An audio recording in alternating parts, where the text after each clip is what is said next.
Folks, the offseason is nearly here. 3 NFL games left. The NFL draft is less than 4 months away. It's time to get a good idea of what running backs you're going to be mad you didn't draft in Best Ball Mania 6. Let's get into it. It's Short King Summer, dude. It just feels like no one in fantasy sports ever learns anything. Does he mistime it, or is Brock Bowers just a grown man? Brock Bowers is just a grown man.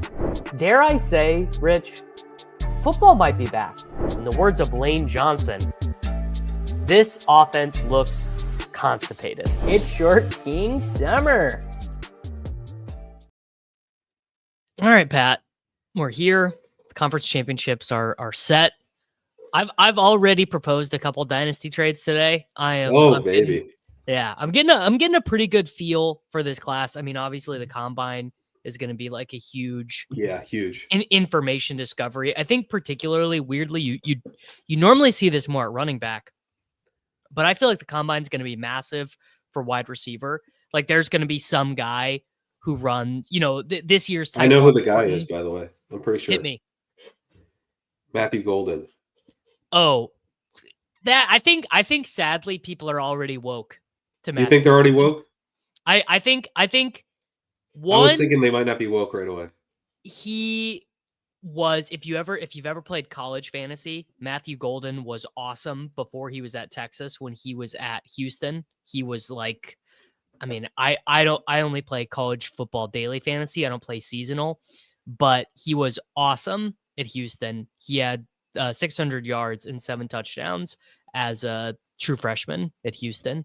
And then he was pretty good playing through an ankle injury for Texas. I think people might be woke to Matthew Golden.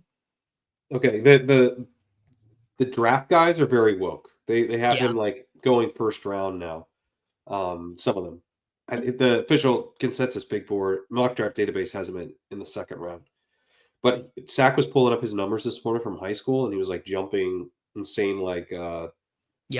It wasn't broad jump. What was it? Some other jump, and really fast, like sprints and stuff. So yeah, but I think he's like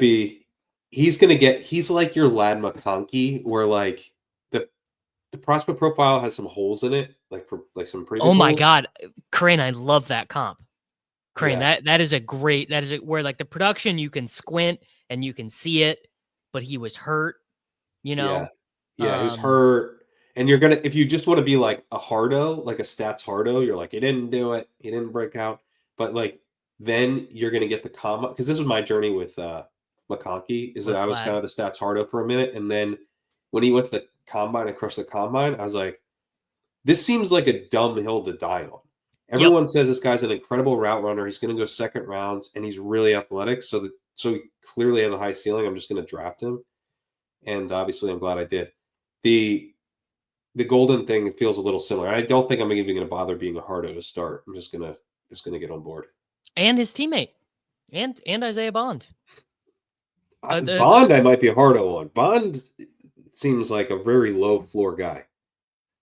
Well, what do you do with these guys who are these transfers, these highly recruited guys? Guys, we will get to the running backs here in a second, but the guy played at Alabama and at Texas, was a starting player for a team, but both of his teams were just insanely successful. Made the college football playoff. Had the Isaiah Bond in particular had the great moment at Alabama where he scored the game-winning touchdown. I'm going to forget who he scored the game-winning touchdown against, but he had this amazing back of the corner end zone grab against Texas A&M as like double zeros on the clock. I might not be a hardo on it.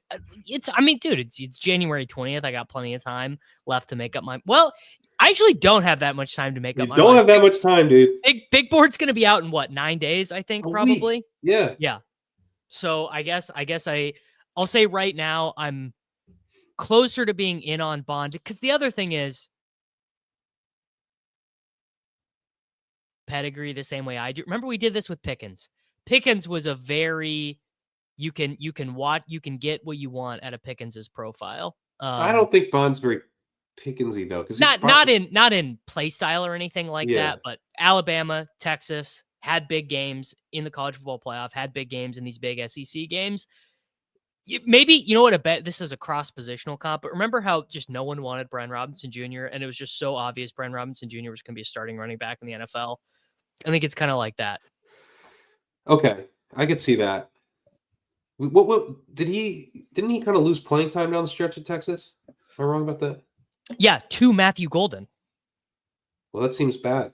Yeah, to Matthew Golden. Now, I think as we have learned from studying Texas players, big waves of uncertainty based on how bad Quinn Ewers is. Whatever the data says on, like, Scott Barrett has made this point before of like, all these people say Quinn Ewers is bad, but you look at the data and Quinn Ewers is awesome. You look at the PFF, the pressure to sack, the quarterback grade, the deep throw, the big... Not my data. My data says Quinn Ewers is a bum. Well, the PFF data, which people use, says he's good. Yeah. Just has said he was good last year, said he was good this year. Yes. Sorry, guys. So if you really enjoy watching the streams with the highlight clips, go watch last Monday's.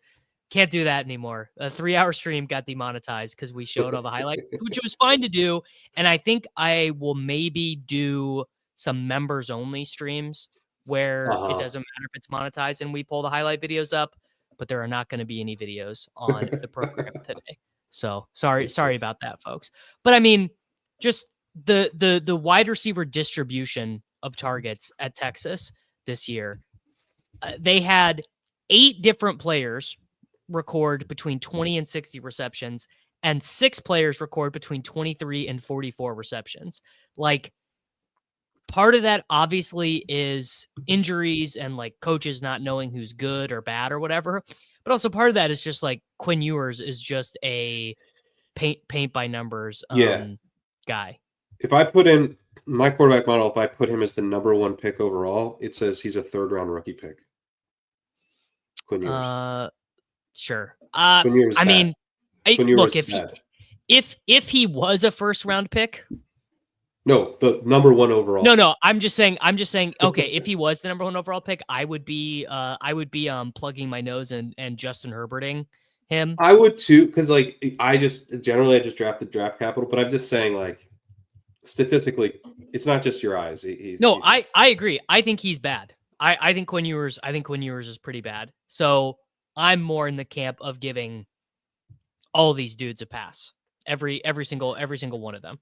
But we did just see with AD Mitchell, right? Like, that's the downside of giving these guys a pass. Is it? What do you mean?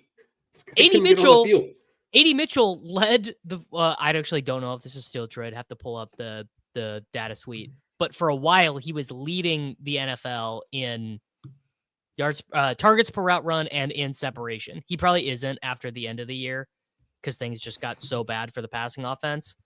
But I am. This is where it's. I mean, it's not even just. It's basically just Mitchell just didn't play because he's an idiot because the coaches hate him. Right, but that's bad. Well, that's bad, but I don't think it means he's a bad player. I just think it means he's an idiot. Yeah. So he had 1.51 yards per route run. I think his yards per target got really low at the end because his targets per route run was pretty high. That would be exactly what you would expect, I think, given the context of him in that offense. He had 51 targets on 206 routes. Let's see. 51 divided by 206 is See, I don't think they were quote unquote scheming stuff 25%. Up to get him the ball. I don't think AD Mitchell stuff was schemed. I think it's just he was only on the field in obvious passing situations, but he is always. I think open. It was partly schemed in the sense that like they had a package maybe for him, or like he was high in the reads when he was on the field or something. It did seem a little bit like, I don't know. Well, it's not as simple as don't draft idiots because Jameson Williams, big idiot. Maybe one of the biggest idiots at the wide receiver position, but some guys it just doesn't matter. You know, can't be as simple as just not drafting idiots. Dan Campbell believes in would be sure. Good. Yeah. All right. So, Kerrane, I am working on my Dynasty ranks. Probably going to have an update next week. I actually just sent a message to your boy who helped create our spreadsheet just to make sure our sheet is all the way updated. I think I'm going to have Jeanty as the overall running back 3 in Dynasty and as like a top 15-ish asset. I think it's going to be Bijan. I think it's going to be Gibbs. And I think it is going to be Shouldn't it be Gibbs first? Shouldn't it be Gibbs the running back 1? David Montgomery's going to be on the team next year, man. You know, that is a limiting factor. He is a little, but Gibbs looks like the best running back in the league. If maybe Barkley's, I'm happy to say it's Barkley right now, but if you go to next year, like halfway through next year, isn't Gibbs the favorite to be the best running back in the league? I think he probably is the best. Well, actually, I think Barkley is probably the best running back in the league. As we sit here today, it's Barkley, but like Gibbs, like every half year that passes, I'm but isn't Bijan going to get 60 more touches of the ball next season than Gibbs? Yeah. Yeah. So that to me is enough to be like, I don't care about the talent discrepancy. I'm going. And like, it's like, we only kind of have an idea of how good Bijan is because, like, you want to talk about such a weird start to a career. You could argue both that he has overcome expectations and not even come close to the expectations of where he was drafted based on your perspective. But if you go, okay, Penix is going to be better than Ritter, better than Taylor Heineke, and better than Cousins, and they have some continuity in coaching staff, so it's the same coaching staff. They clearly, in like the last 6 weeks of the season, were like, all right, we can be done with the Tyler Allgeier stuff.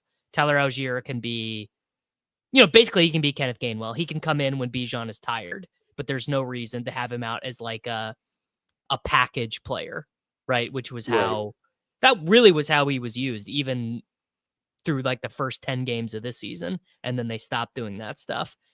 I mean, that is a pretty significant advantage over what Gibbs will be.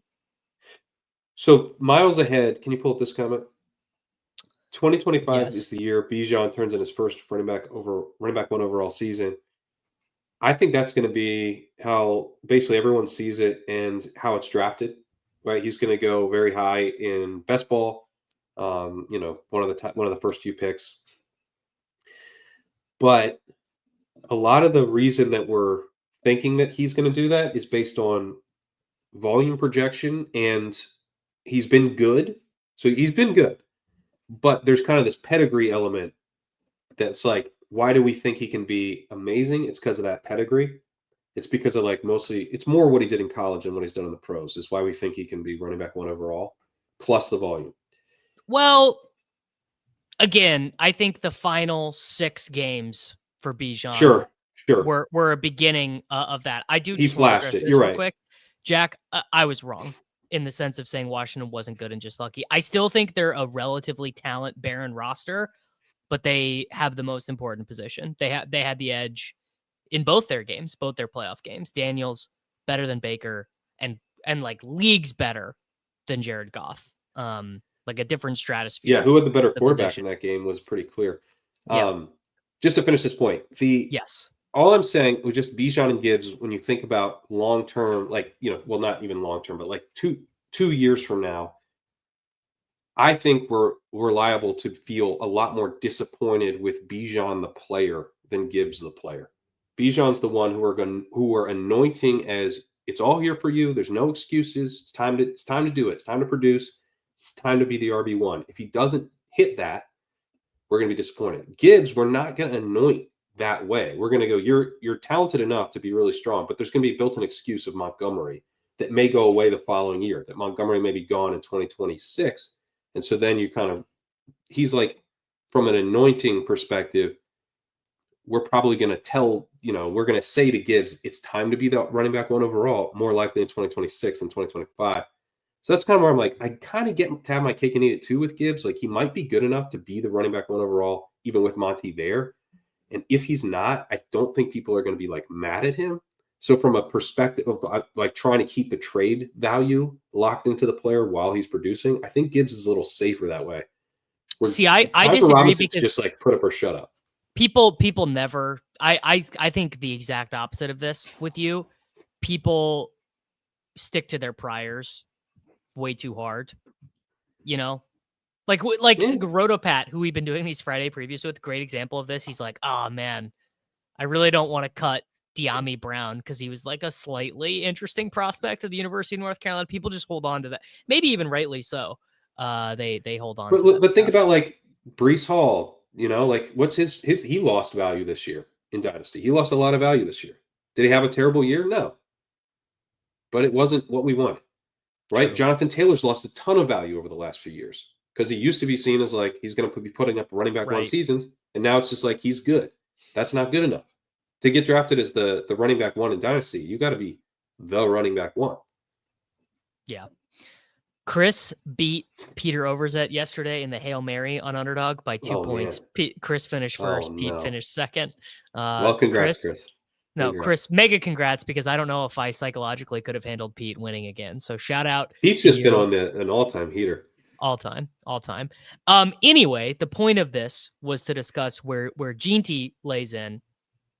I am thinking that Jeanty, really looking at the draft, I don't see how he lands in a bad spot, given where we expect him to go, given what NFL insiders have told us. I guess worst case scenario is there are a couple.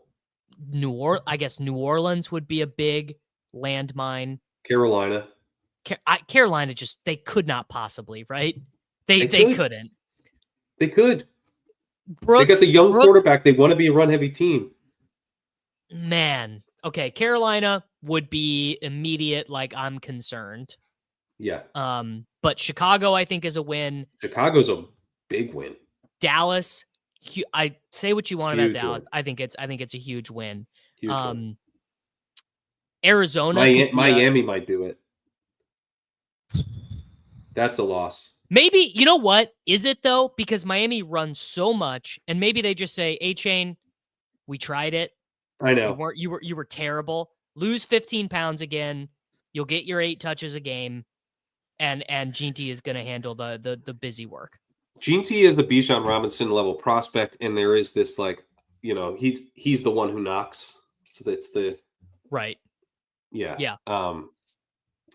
So even the Raiders, I think, by the way, would be a win if the Raiders took. Raiders is definitely a win. Raiders are a win. Because I was thinking with the Raiders, you're going to get like Darnold or something, right? Probably. They certainly are not going into next season with Aiden O'Connell and Gardner Minshew. Now that could mean, Russ. It could totally mean Russ. It could mean Fields. It could mean Fields. I think Fields stays in Pittsburgh is what it looks like. Well, based on what I read, Jerry Dulac posted that article yesterday. I took it a little bit less definitively as other people did, saying that it was Fields, but it will at least be one of the two. They're not running it back with both of them. Right. Yeah. Yeah. So the Raiders is a win because he's going to get all the touches. And yeah, generally, I think like you want to have I think Chuba would still have a role because he's been so good on early downs. And I think HM would still have a role, but those guys get like they're committee backs. They're immediate committee backs.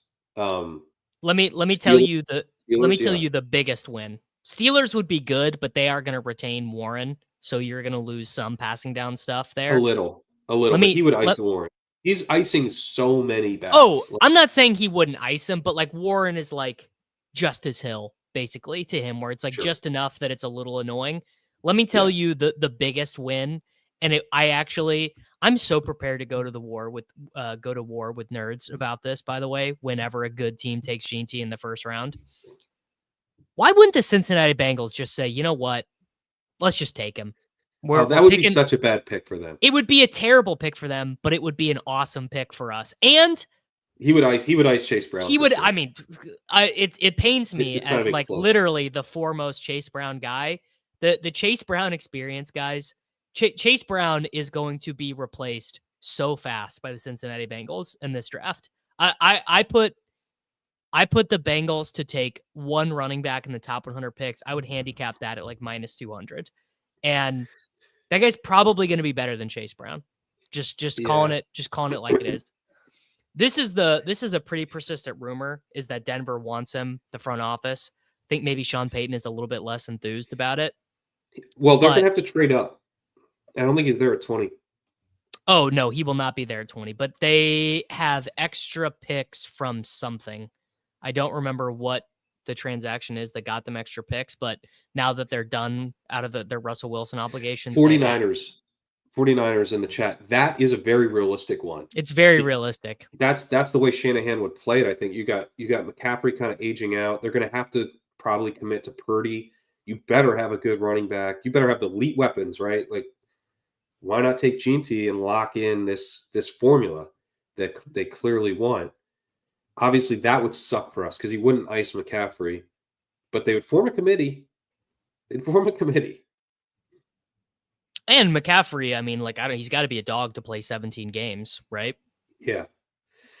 See, yeah. I wonder if this is sort of interesting. Chad saying it, Denver feels like a nightmare for Jeanty. I think the insane rotation this most recent season, I think it was because he's like, okay, Javonte stinks. Jaleel, like, literally is the size of a toddler and just cannot be out there for, like, you'd think like, oh, Jaleel, I want to play him on passing downs. No, he is like the size of a child. He can't play passing downs. He can't handle. And then Estime, I don't have a read on what was going on with like Estime and Blake Watson, and they even put another guy. You could argue that Denver's his highest upside landing spot because they have a great offensive line. They have no competition in house, and so the concern is that Peyton likes a committee, and I think that's true. He likes a committee. Yeah. And Bo Nix didn't really throw to the running backs. Beatty was the one I forgot. Yeah.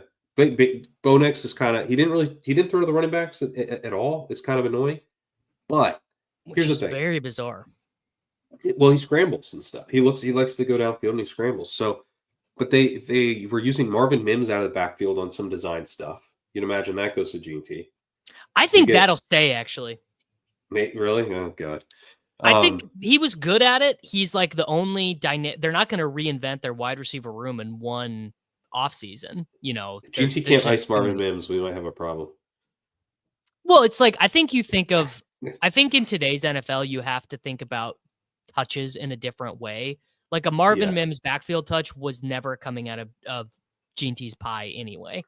I think he could. I mean, because he gets Kamara comps, and basically what you would hope in Denver is that he only has 65% of the snaps and he's still like an RB1, no problem. Because I do think Peyton probably will continue with the committee. You're not going to have like an 85% snap share.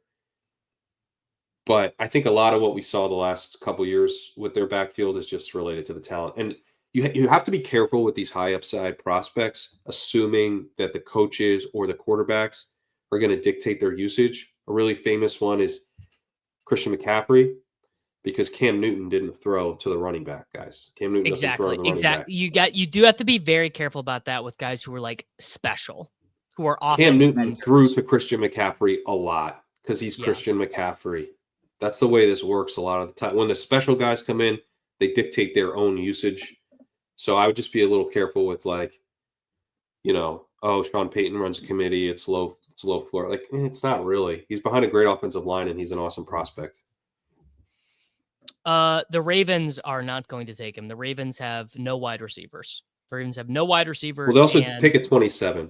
They're not going to trade him for a running back. My sense is Jeanty does not get past 12. Now, whether Dallas takes him or a team has to trade up to there, but that would be the line for me. Would be 12 in the NFL draft for Jeanty. Certainly past 20. I mean, I do think that Broncos would take him at 20. The Broncos would take him at 20. So, I guess let's do this before we move on to our next guy. Jeanty is the 107 the day the big board opens. I don't think so. I don't think he's the 107. I think he's later than that. Let's game it out. Because I've been working on the rankings because I think we're gonna have this pretty soon, so I've been trying to get ahead of it. Let me just pull up my stuff here because I think, first of all, there's a pretty strong top group. Yeah. Like a top tier that goes at least 9 deep. All right. So let me hear it. You get the top running backs, Saquon, Gibbs, and Robinson. Probably Saquon, Robinson, Gibbs in that order. You get the top receivers, You got Chase. You got Puka. You got Jefferson. You got Nico. See, I'm taking Jeanty over Nico without sweating. I'm maybe taking Jeanty over Puka. Amon-Ra and Lamb would be the other two. Yeah, and I'm taking Jeanty over Wow. those guys too. Okay. There we go. So Paul is in the FFPC way too early best ball. I think I'm going to do one of these tomorrow. Paul got Jeanty at 210 in an FFPC early best ball RB9. That RB9 feels that's wacky. That is low. That is very low. I think he should be RB5 at the worst. I mean, I think you could argue McCaffrey over him. I don't think you could. What would that argument be? He just is healthy. McCaffrey's healthy to start the year. His Achilles never bothers him again. I mean, that feels very Jonathan Brooks is going to be back in no time to me. You know what I'm saying? Just very injury optimistic. Fair. Yeah. Yeah. Yeah, exactly. Like JT, I'm taking him ahead of JT for sure. So I'm taking. Yeah, I mean that's all. I mean, I think he should be. RB4. But you take it. The question isn't so much where he goes among the running backs. It's where he goes overall among the receivers. Or would you take? It sounds like you would take. Because, dude, you know the guy I'm thinking about as the non-receiver is Bowers.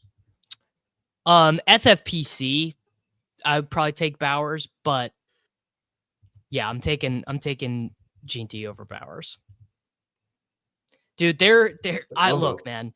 I was a big Bowers was my most drafted guy in best ball. I was taking him ahead of ADP in rookie drafts. I'm a big Bowers guy. Asking a Raiders tight end when we have so little clarity on what that situation. By the way, the Raiders getting Ben Johnson and Brady getting involved, you could very easily argue that it is bad for Bowers because that probably means they get a wide receiver of some value. Maybe. He was competing with Jacoby Myers for targets. Jacoby Myers is a professional wide receiver. He's not bad at all. Yes, but he is not. But okay, but imagine the Raiders have T. Higgins. You know what I'm saying? Yeah. Man, I can't. Why would he go to the Raiders? That's crazy to me. The one spot with definitely not a quarterback. What if Aaron Rodgers is the quarterback? I stick by what I said. Yeah, I'm just thinking out loud. I think if Bowers is a 1-2 turn pick and half PPR, I just think I'm gonna have to be a little bit lighter. You know. It feels like, I mean, Kerrane, we do this all the time in fantasy where we just get a little over our skis because we love a player so much. You know what I'm saying? But like the concerns are what we just saw, right? Like he just did it with Alex Van, not Alex Van Pelt. It's Patriot. What's Getsy with Luke Getsy? With Luke Getsy as his OC. Like, come on. He's not like no one's. I guess you're probably right. Could the quarterback play ostensibly get worse? I guess probably not really. Honestly. It really can't get worse. Yeah. The only thing that would be brutal would be some kind of unforeseen target competition. Yeah, but I mean, I don't think they get Higgins. They need a quarterback. Like if you're Higgins, just like great, you have Ben Johnson, Tom Brady. What? I don't understand the appeal of Tom Brady in management. What does that do? What's the? I think that's something you and I. That's something you and I are not going to be able to get in the headspace of an NFL guy. It's crazy to me. Like the idea Brady, that Ben Johnson, Ben Johnson has all these jobs open to him: New England, Chicago, Dallas. You know, and it sounds like he is going to go to the Raiders. So there's something there that you and I are not comprehending that these guys feel. Yes. Also this, by the way, Hendon Hooker is supposedly coming with Johnson wherever he goes. So that is sort of interesting. By the way, if you are in your dynasty leagues right now, I would send some very small feelers out in like these deep super flex, I'd send some like 4th round rookie picks out for Hooker and just see if someone just clicks yes because they haven't thought it through at all. I would be doing this. If you're in a league with me, forget that I just said that. Although the last time that I did this, I sent 4th round rookie picks out last year for Sam Howell when he got traded to the Seahawks. So maybe take that for what it's worth. Kerrane, who is your running back 2? Do you have Kaleb Johnson? Do you have Hampton? Do you have someone else? I think it's Hampton, but I don't. To me, the running back 2 is going to be built on draft capital and kind of consensus, because I view this class. I've heard that it's an incredible running back class. I don't think it is. It's just deep. It's just deep. It's not incredible. Deep. It's just deep. It's got one incredible prospect, the Bijan level prospect. Like Jeanty is a truly an elite prospect. But then it gets like to guys where I'm like, I would love to take this guy to start the 2nd round of my rookie draft. They're not like a couple of them. You're just going to have to pay more because they're going to nut out landing spot. You have to pay way more, but it's more like not in the big board though. The big board people will not, one of these guys is going to get an insane price. Like one of these guys is going to be a 3rd round pick to the Bengals and be like the RB 33 in Best Ball Mania, but like the RB 55 in the big board. Yeah, no, that's definitely true. I think Hampton is the guy who you're going to have to pay a little bit more for. Film guys love him. He's some of the stat guys love him too. Like I know Blair Andrews really likes him. He doesn't come out quite as high for me. He's fine. Like I think he looks solid.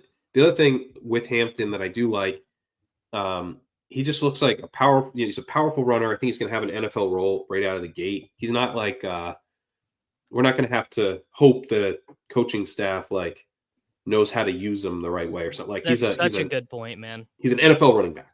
He plugs right in. Like you draft this guy in the 2nd round to carry the load, like you got him. He's ready to go.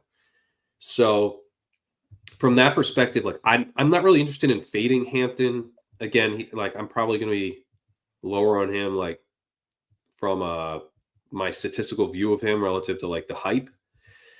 But if you're telling me I have to take Hampton in the mid to late 1st round of rookie drafts, fine. And let's see, he's probably. I was trying to figure out what his ADP was going to be in the big board. Pretty. Maybe he'll be like around like pick 60. That feels quite rich to me for what. Oh, okay. So I'll tell. Like I think the reason why it's rich is I wonder if he kind of gets typecast in a Braylon Allen-y way where he's not really used as a pass catcher, despite the fact that he did it. When he was in college, he had 38 receptions, but he was not an explosive pass catcher. That's always the thing you worry about with these college guys is he was not an explosive pass catcher. He just did it and he was fine, but it's not like an NFL team is doing it. I'll tell you a big reason why I will want to be more in on my running back 2 right now, Kaleb Johnson in the big board, is Kaleb Johnson is going to be cheaper when the big board opens, like quite a bit cheaper, I bet. I want to talk Johnson, but let's just on Hampton. Like from the comparison of him to Braylon Allen, I think the big difference is draft capital. I mean, Braylon Allen didn't work out. He didn't run a 40. Yeah, day 3. Day 3. Hampton, ESPN Scout Sync has him 37th overall. Consensus Big Board mock draft database 52. It looks to me like he's a really good chance to go in the 2nd round. I expect, like, just watching him, you're like, he's in the 4.5s. He's not like a 4.6s guy, I don't think. So he'll be athletic enough to kind of lock in that draft capital, I believe. And so, yeah, like Breece Hall, Cam Akers, like he seems very Akersy to me. Very Akers. Yeah. Yes. Which is kind of what I'm talking about with like Akers is more the guy you want to take in the 2nd round of your rookie draft, not the 1st, but he went in the 1st because he got drafted in the 2nd round, and he was productive, not right away, but as a rookie, he closed very productive. I think that's what we're looking at with Hampton is he's a 2nd round pick. maybe he lands behind a guy that takes him a little bit to beat out, but then he's going to beat him out and he's going to be like really productive down the stretch. Like kind of that classic. I'll tell you would be a nice spot for him to land would be the Chargers. Chargers would be really, really strong for him. And the Chargers, I mean, they are probably the running back neediest team in the entire NFL. They are probably the team that is number one in needing one. And he would be, I think, like a third round, maybe 3-4 turn best ball mania pick there. Yeah, so that's where I was assuming. Look, I mean, to be honest, if he goes like pick 60, I think he's a target in the big board. I think he's a target really 5th round or later, because I think you can win on the draft capital and landing spot in a big way. And I think even if you don't, like we've taken this profile as the late season upside swing and hit on it repeatedly over the years. You know, in the I guess not round. That dissimilar. I was going to say it's not that dissimilar from Jonathan Brooks with no injury. You know, Jonathan Brooks was 7th, 8th, a little bit more expensive, but there are a couple outcomes where he could have a backfield to himself. The comp I have in my head for him is James Conner. Just like he's a big bodied dude. He can totally play on passing downs, even if he is not a special pass catcher. And it will just be a matter of the coach decides they like him, then he is going to get the ball a lot. He is not going to be explosive. He is not going to generate a ton of 60-yard touchdowns, you know, which is like, and that's fine. It's not to say in fact, kind of NFL coaches are sort of going the other way.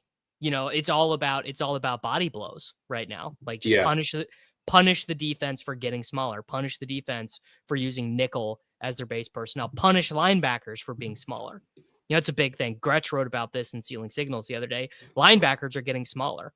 A guy who would have been a strong safety 10 years ago is a linebacker now. You know, these we got linebackers weighing 225 in the NFL now. Yeah, so, and Hampton is listed at 220, and he's a powerful downhill runner. He kind of looks a bit bigger than that. He looks really big. Yeah. If you guys are interested in that, we talked a little bit about Hampton with some of the highlights last week. Yeah. I think ultimately, though, Kaleb Johnson from Iowa, I wonder if he is just a better version of Omarion Hampton, where he played at Iowa. So like the sort of you just don't get a ton of chances to do explosive plays there. He also has the same deal where he is not he's not going to have a ton of explosive plays. Very funny that Jamal Charles is showing as the top comp. No, he did have, like, his breakaway percentage is 49%. That's one of the highest. He had chunk plays. He had chunk plays. He's like I bet he will have a lot of plays in the NFL where he turns 9-yard gains into 32-yard gains, where the corner or the safety has no shot. Either he makes a miss or he just gets right through him. But he also, like, let's say there's a theoretical universe where he gets 300 touches in a season. There's also going to be 5 times that it's just him in the end zone and someone catches up to him, you know? Yeah. That feels I think he's probably 4.5, 4.6 borderline. I think Hampton's a little faster, but he has very impressive burst. I think he gets up to speed really quickly. And the big difference between him and Hampton, I would say, Hampton's kind of, in the numbers, kind of looks like Cam Akers and like Breece Hall. He was not a great receiver, but he was used as a receiver, and he was, like, functional. Yards per route run right around 1 for those guys. They ran a decent number of routes. That, to me, is like, you kind of leave the light on for him as like a really good receiving back, or at least like adding the receiving element puts him over the top, where the rushing is like the main attraction. Kaleb Johnson is more closer to like the Kenneth Walker, where he only ran 7 routes a game in college with 0.79 yards per route run. That's like, the combination of that is a pretty big red flag for me as far as like, is he going to be playing on third downs? Like, he just wasn't used, and then he wasn't efficient. Number one in college football in breakaway percentage on PFF. So better than Giddens, better than Jeanty, better than Harvey, better than Hampton, who actually literally 13% more of his runs were breakaway runs, which is pretty impressive. Because, you play at Iowa, sure, you've got a good offensive line. I assume, I actually have no idea if Iowa's offensive line was that good or not. But you're going to have 8 men in the box all the time because they don't believe in the forward pass at Iowa. They just don't. Yeah, and even if he doesn't have like elite top end speed, I do think he has a lot of burst, and he can be someone who's consistently breaking off like really like 15+ yard runs, which is what that breakaway percentage is measuring. 66 missed tackles forced on 240 rushes, 4.42 yards after contact average, which was second best in the country. Hampton, number 3. So like these guys are clearly, I think, good running back prospects. They're not. I don't know. Also expected to be 225, or that's what he's listed at. Another really big back. Another big, yeah. I put him at 225 and got Mikel LaShore, who, by the way, would have been good, but snapped his Achilles immediately. Toby Gerhart also was not bad. Darius Geis, I don't remember. Sean Green is that's a little concerning. Also an Iowa player, Sean Green. But Montgomery, Le'Veon Bell, showing up.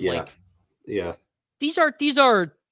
I think this is a good mix of comps. Jeremy Hill feels like a very kind of realistic comp. And Jeremy Hill was a hit. I mean, he was a hit early on. Jeremy Hill was a hit. Yeah. If you were taking Jeremy Hill as like a 9th round best ball pick, he was a hit. He was a Not hit. that we were really playing best ball then, but No.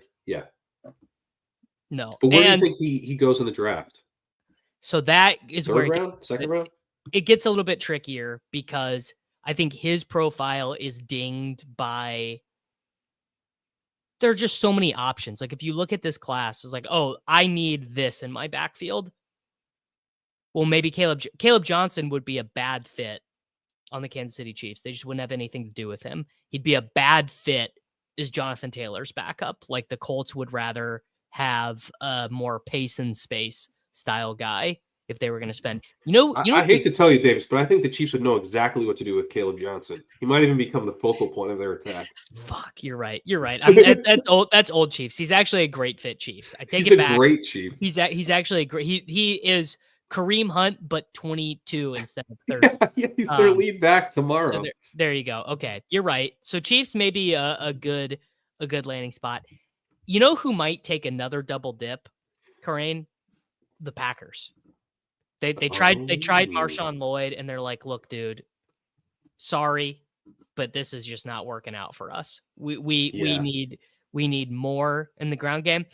The Vikings might take one of these guys in the first round, by the way. I'm thinking about it, and I'm like, they're probably not going to tag Darnold after the final 2 weeks of the season. That is kind of an unpopular opinion right now. Most people, like I talked to Jacob last week, he still thought they were going to tag Darnold. They don't do that. They don't tag Darnold. They have a ton of money. They've got extra picks. I wonder if they take one of these guys in the first round. Like, remember when the Chiefs took Clyde and no one really saw it coming and it was kind of a luxury pick? I wonder if it's kind of like that.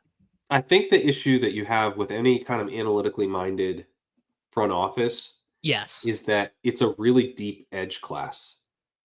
And so you're going to have like a good edge prospect available to you in the back half of the first round.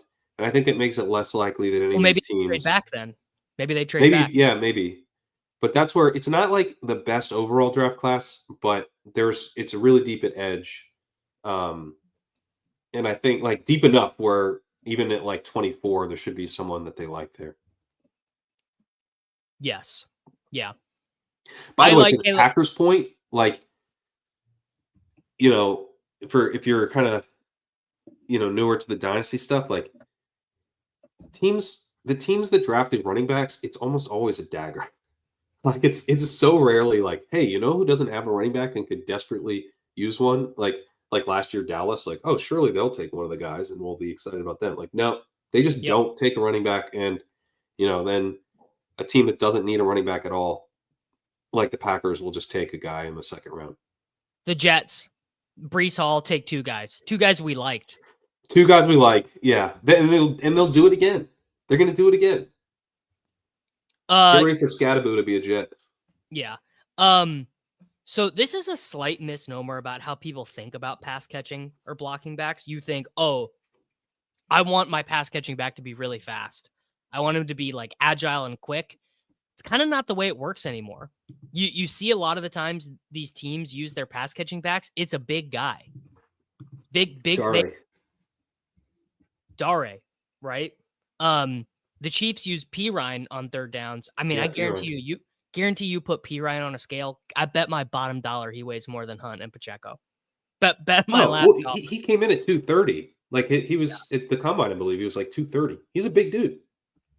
Big dude. Le'Veon Bell, big dude, was a pass catching back his whole career. You want to know, just while we're doing this and we're spitballing before we get to, I think, by the way, Jeanty, tier 1, Omarion and Kaleb, I think, are tier 2, just based on how I expect them to be in draft capital. Yeah. Are you putting... I like Kaleb, but I just don't know about the draft capital. But I am, like you, hoping that I have a pretty big bag of him because he's so much cheaper. Where do you think he opens up? That's the thing, is I'm hoping that, like, he's kind of unassuming, you know, was not on the cover of NCAA 25 the way the Ohio State guys were. Like, I think a lot of people who are opening the big board next week are going to be like, Kaleb Johnson. Kaleb, who's that? I've never heard of that guy. Now, Treyveon Henderson, I've heard of that guy. He scored a big, long touchdown in the college football playoff. I know that guy. So I'm hoping he's like a round 12, 13 pick kind of to start. Now, I mean, man, obviously there's a big difference between opening week ADP and I think he should be like round 7 or maybe around 6. No chance does he open there. None. Okay. Yeah, no chance. Man, he will be a good bit lower than that. Someone just had a good comment. Fat Lenny, Roshan is it? Yeah, Roshan's a good one. You just like to have a nice 230-pound dude in there because that guy can stonewall a defensive end. For sure. I think the nice thing about Kaleb, when you think through, like, you know, drafting these guys in best ball to open, is that his floor is pretty high for I think both draft capital and role. Like, he is like Hampton. I think he very much has a clear-cut role, and you know, one that will not be hard for him. He's a big man with burst. Like, you can put the ball in his belly and he can rip off long runs for you. So I think he's probably going to have a role fairly quickly. And the other thing is that his draft capital, like, you look at Scouts Inc., Omarion, Hampton, they have at 37. Kaleb, they have at 39 overall. You look at Mock Draft Database, Hampton's at 52. Kaleb's at 55. Like, if there's any real discount from Hampton, we should be taking it. Now, I'm assuming that he's a little less locked in and probably more likely to fall to round 3 than Hampton. I think he's going to be less athletic than Hampton is partly why I think that. But, like, you know, I think he should probably be, if we're taking Hampton in the 5th, and we should be considering Kaleb in the 6th, maybe the 7th. If we're getting him in the double-digit rounds to open the big board, I'm going to be drafting him a lot. Terrence is looking back at his first big board from last year, 129. Brooks open in the 12th, Allen and Irving in the 13th, Estime in the 15th. That feels like what we are about to see right now. Now, Mookie does make a great point. Why would we take Omarion Hampton when we can just take James Conner in the 9th round again? To which I say, sure. Now, Kerrane, it's funny because we're both kind of excited about these guys for the big board. These are guys I'm probably not going to be taking in rookie drafts. Like, probably going to be like probably not so much. Yeah. Avoid. Yeah. I think Johnson maybe. It depends. It depends where he goes, but if you're giving me these guys as second rounders or even late first rounders, I think I'm in. It's not a great wide receiver class. It's not a good quarterback class. And so if I can't trade off the pick, I think I'm going to these running backs a little quicker than I would, like, in a vacuum, say they're worth. Yeah. Yeah. All right. Who is By the way, I think Connor's going to be like a 6th rounder. I think people aren't going to. He's 30. I don't know. Yeah, it's very hard to say. Okay. who's your running back 4? Because I've got a potential nuclear level spice take for my running back 4. So before I ruin everyone's day by making them turn it off with this hot take, I'd like to know who you have at 4. At 4, I'm probably gonna say, just because of draft capital, I'll do the boring take and I'll let you have the spicy one. I'll probably say Quinshon Judkins. He's projected to go kind of round 2, round 3 borderline. I don't think he falls to like day 3. He's another bigger guy. No shot. Yeah. Yeah. So he's safe that way. He's like listed 218. Another like productive runner. Do you have a fake 40 for him? I plugged him in. I said he's like somewhat athletic, but not amazing. Right, well, I think he's probably I'll do 4.48. Yeah, I said mid 4.4s was my guess. He looks to me like stylistic. He looks like kind of like Jahmyr Gibbs as a runner, but he doesn't have the receiving profile of Gibbs at all. His receiving, pretty into these comps. By the way, David Montgomery is he's the Devin Smith of statistical comps. He shows up. He's a 3rd round guy, right? He shows up for absolutely everybody.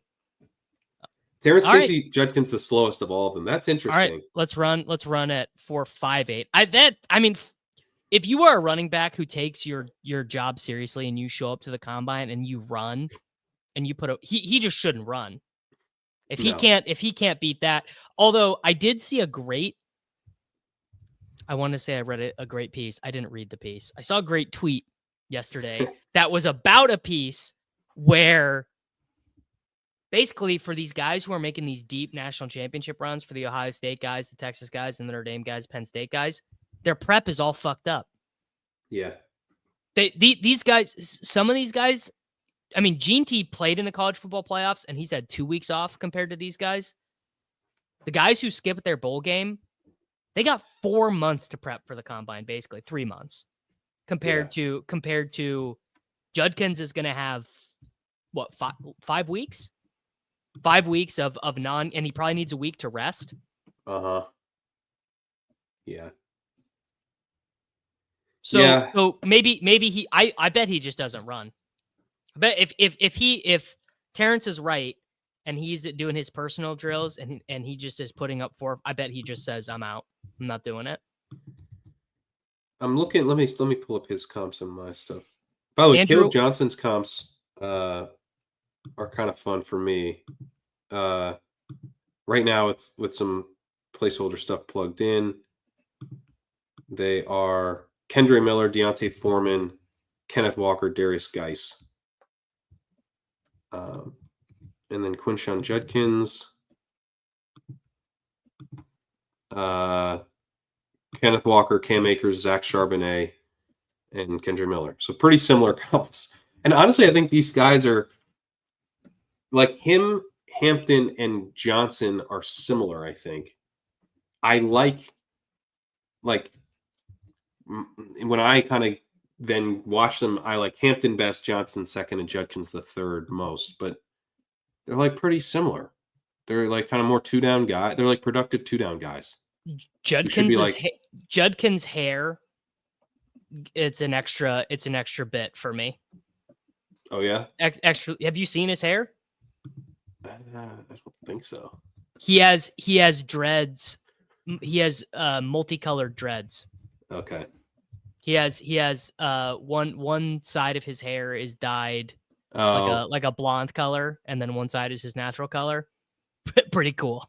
I didn't think that the hair was gonna be able to move the needle for me, but this is pretty cool. It's pretty cool. He just and it's interesting. I wonder if he cost himself a little bit of money staying in school.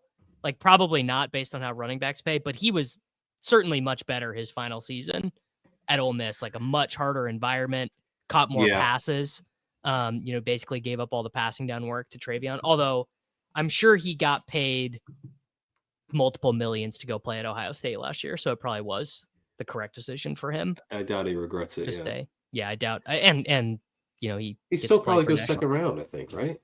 Yeah. Third It feels like what you said. I think he's kind of the worst version of that profile of what we're Yeah. looking for. I met Andrew yesterday. Underdog threw a party in St. Oh, Louis. nice. Tough loss for the Ravens, Andrew. I hope you didn't take that one too. Mark Andrews, man. What a game for Mark Andrews. So bad. Brittany, So bad. my wife, very big Ravens fan. I was holding the baby, holding a little 9-month-old as I watched that play, and I was like, because you see, it looks like he caught it, and then you see the ball come flying The out. ball come out. And I was like, no! No! I was like, oh, I hope I did. She handled it fine. She didn't, she was overhearing and screaming or anything, but she didn't seem worried that I screamed no. I don't know. Although the thing is, as someone who wants the Chiefs to win, I think they got the better draw. Like when Lamar was not actively fumbling, he looked like the best player on earth, which is like kind of the whole deal with Lamar is these negative plays are crazy. Yeah. You hate to see it. Okay. You ready for the spice, brother? Well, hang on. Before we move off, continue. Judkins, where does he open up? Where does he open up in the big? See, I wonder if because he's the name brand. Quinshon Judkins is literally on the cover of NCAA 25. Like he is the most. He's the most star power guy there is. And he went to Ohio. He went to Ohio State. Ohio State guys are always a little bit juiced up. There's this very weird thing in the fantasy football community. Like everyone like randomly is an Ohio State fan. Like people you wouldn't even think of are Ohio State fans. Yeah, I'm not. Although I think he might have gone there, so it's fair. If Ian Hartitz, big Ohio State guy. Yeah, I'm not knocking Judkins. I'm not saying, oh, I don't want this guy or anything like that. I think he's quite strong, but he's not going to be a value. That's the thing is I just think these guys are unlikely to be value. That's right. I don't think either of the guys going to be a value. Do you think Hampton or Judkins goes first? I actually think Hampton will go first. Yeah. Okay. Yeah. Even with the name brand. So I spent the last couple days thinking about this, ranking all the guys, watching them, getting into it. I can't come up with a compelling reason for it to not be Devin Neal as the running back 4. The only way this is wrong is if the NFL just says he's too small, he can't do it. We're not taking him until day 3. If he doesn't go until day 3, I mean, obviously I'm wrong. But Devin Neal is listed at 215. Now, is that 215 the way Devin A-Chain is listed at 215? Possibly. But he had 218 rushes, 203 rushes, 179 rushes, 159 rushes. Don't believe he missed any time with injury at any point at KU. Was always playing on undermanned teams. Like, how often was KU favored? I mean, I'd really have to go look at it, but I'm going to assume he was almost never favored. Generated loads of yards after contact for a guy his size. 46 missed tackles forced. 37% breakaway percentage with like a ton of breakaway yards, a ton of runs over 15 yards. And he was awesome in the passing game as well. 1.3 yards per route run his final season with a really strong elusive rating. Running back 4 is very spicy. It's probably a better argument for him to be the running back 5 because Judkins will get picked ahead of him in the NFL draft, and it's hard to like really disagree. But one of the things I'm wondering is if Neal fits in one of these teams, Kerrane, that kind of already has a guy on the roster, but Devin Neal just ends up playing better than that guy. And there are a couple examples of teams where that could make sense. The Washington Commanders, they need to replace Austin Eckler, who's going to be 31 next season. So, that is a spot. We already talked about the Packers, the Chargers, because this is a profile that's not going to cost a team a first-round pick. No chance of a first-round pick. No. Probably not even a second. Probably probably round 3. Almost anyone would be able to get him. And we talked about this last week. He also just seems like one of these guys who has a skill set where he's going to end up on a team that really values the explosive play, that values the shiftiness.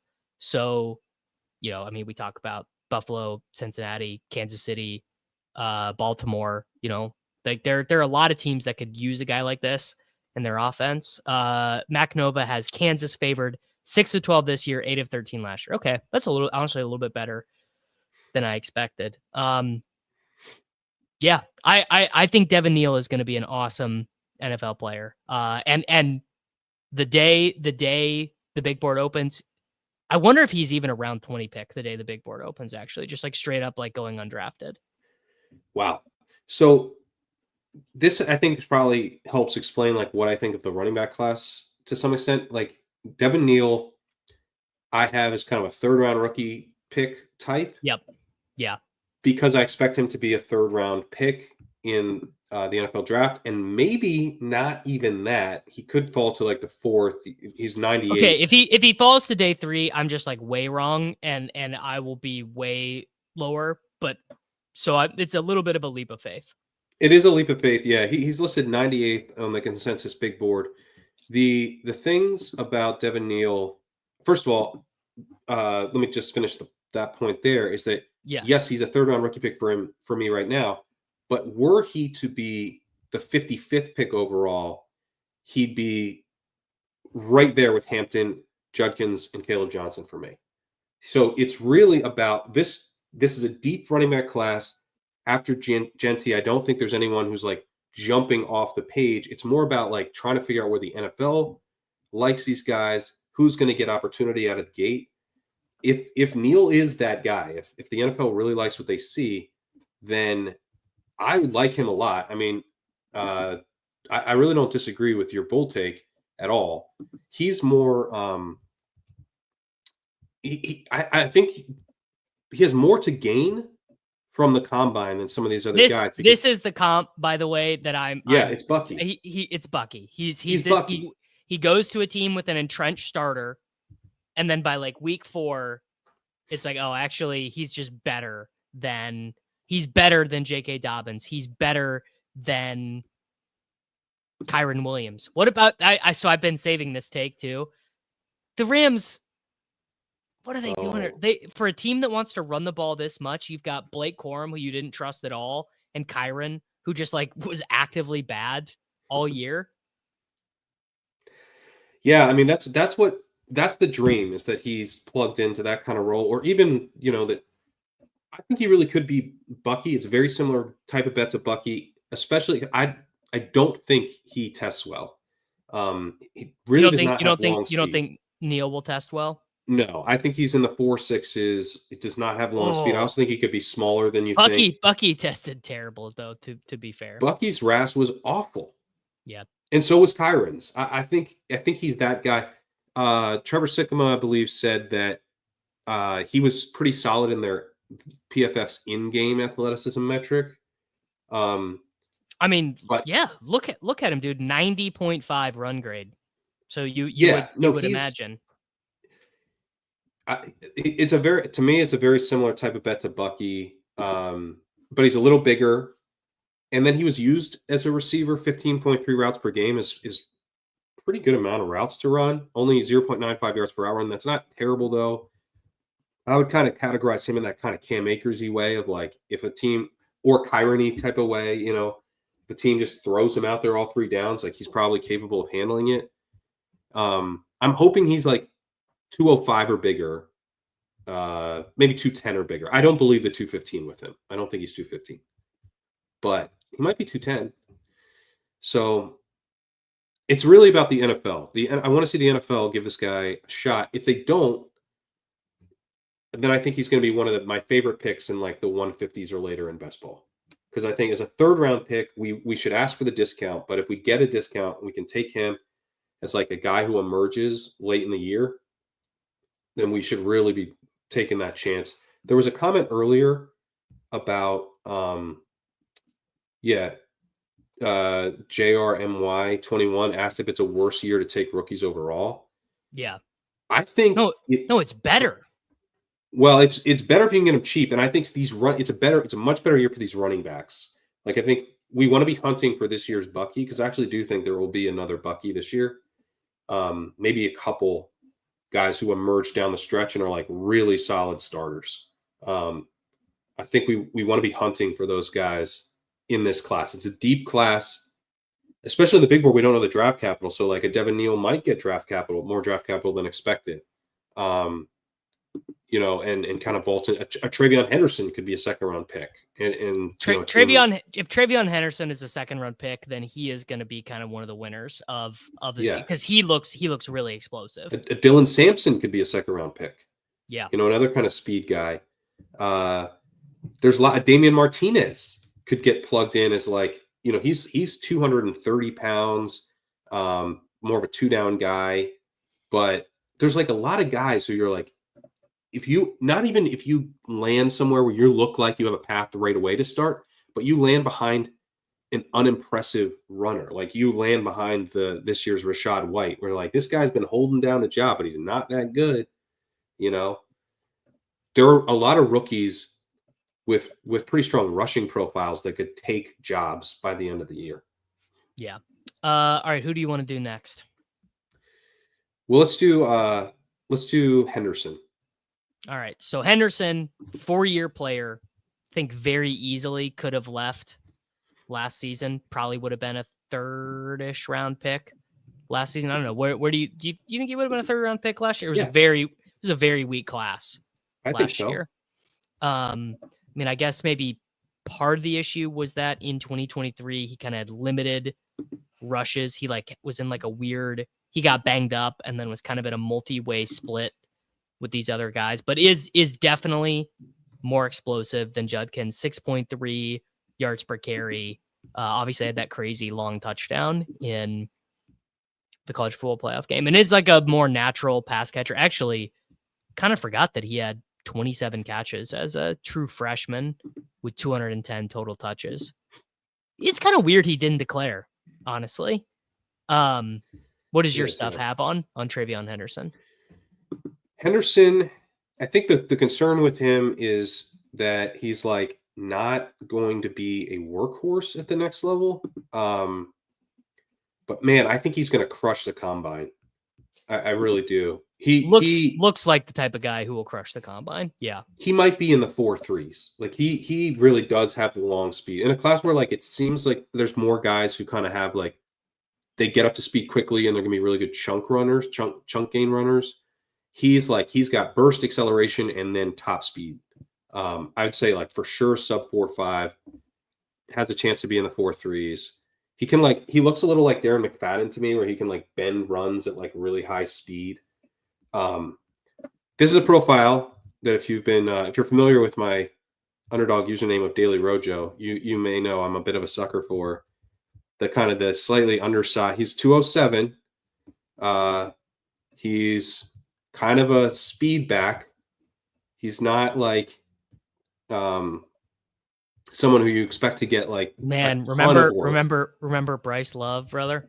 Bryce Love, yeah. So you could end up feeling a little bit burned by Treyveon Henderson because he never like emerges into like a workhorse. The difference between him and a Ronald Jones, I think, is that he ran a lot of routes, 15.5 routes a game, and a serviceable 0.98 yards per route run. So Jones had like a serious receiving red flags there. He doesn't. So you're probably like, it's a little bit higher floor than a Ronald Jones because he should be able to get out there and have some kind of role as like a secondary back. But I do think in a weird way, the ceiling is a little lower as a rookie. Maybe not down the line. Maybe a team kind of grows to trust him and treats him as a true lead back. But I'm a little worried about the ceiling in year one, where a team might not be inclined to just like feed him in a big way. He's so much more likely to get typecast, I think. Because again, there's just so many dudes who weigh 220 pounds in this class. Yeah. So it's he could just be a little easy. is like a DeAndre Swift type. That's what I was searching for. Yeah. Very, very rookie year DeAndre Swift, where like he comes in, he looks great, He breaks off a ton of runs, but like rookie year DeAndre Swift, 114 rushes, but 57 targets. Now he did score 10 touchdowns that season. I don't think he's that level of player. And that year, Kerrane, this will be a good bit.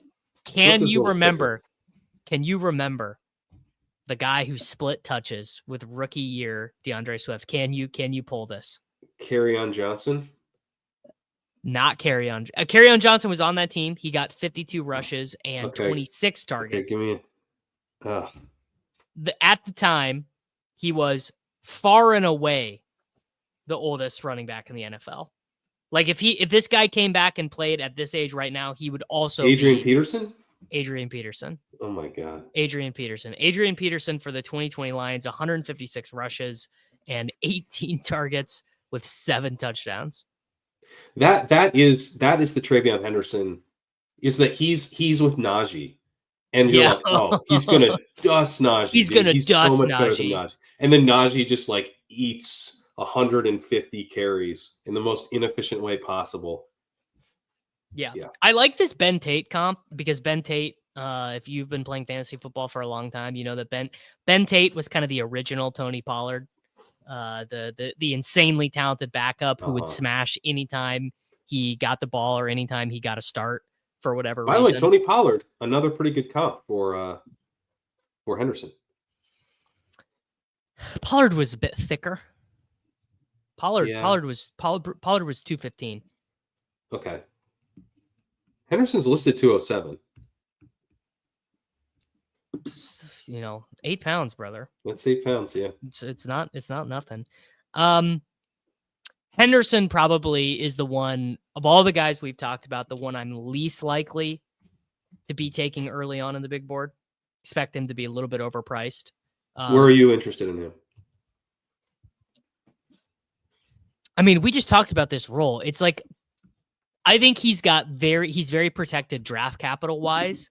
Yeah. But like you said, to me, of all these guys we've talked about, he's the most likely to be typecast into a role that's not awesome for fantasy, particularly in half PPR. Maybe full PPR. He's like, oh, rookie year, 55 targets. You know what could happen to Treyveon Henderson? He could get Trey Benson. He could get Trey Benson, I think. Yeah, he could get Trey Benson. I mean, I have them as a pretty similar level of prospect. Trey Benson, not a workhorse in college. Never passed the 200 touch threshold. Henderson passed the 200 touch threshold as a freshman, which is pretty crazy. Yeah. He's the first one that I'm saying, okay, he's not an active target. Because another thing, thinking about the big board, is we're actually probably going to be overweight on a lot of these guys because the veteran running backs are going to be really expensive. Right. You're used to just snapping off like, oh, dude, sick. I just got James Conner in the 9th round. It's like, that is not the reality that we're about to be living in the big board, I fear. Yeah. So that's not I think I'm still into him in like the 8th round. Sure. Yeah. He's fun in 8th. He is. I so far, none of these guys are like veto level for me. Okay.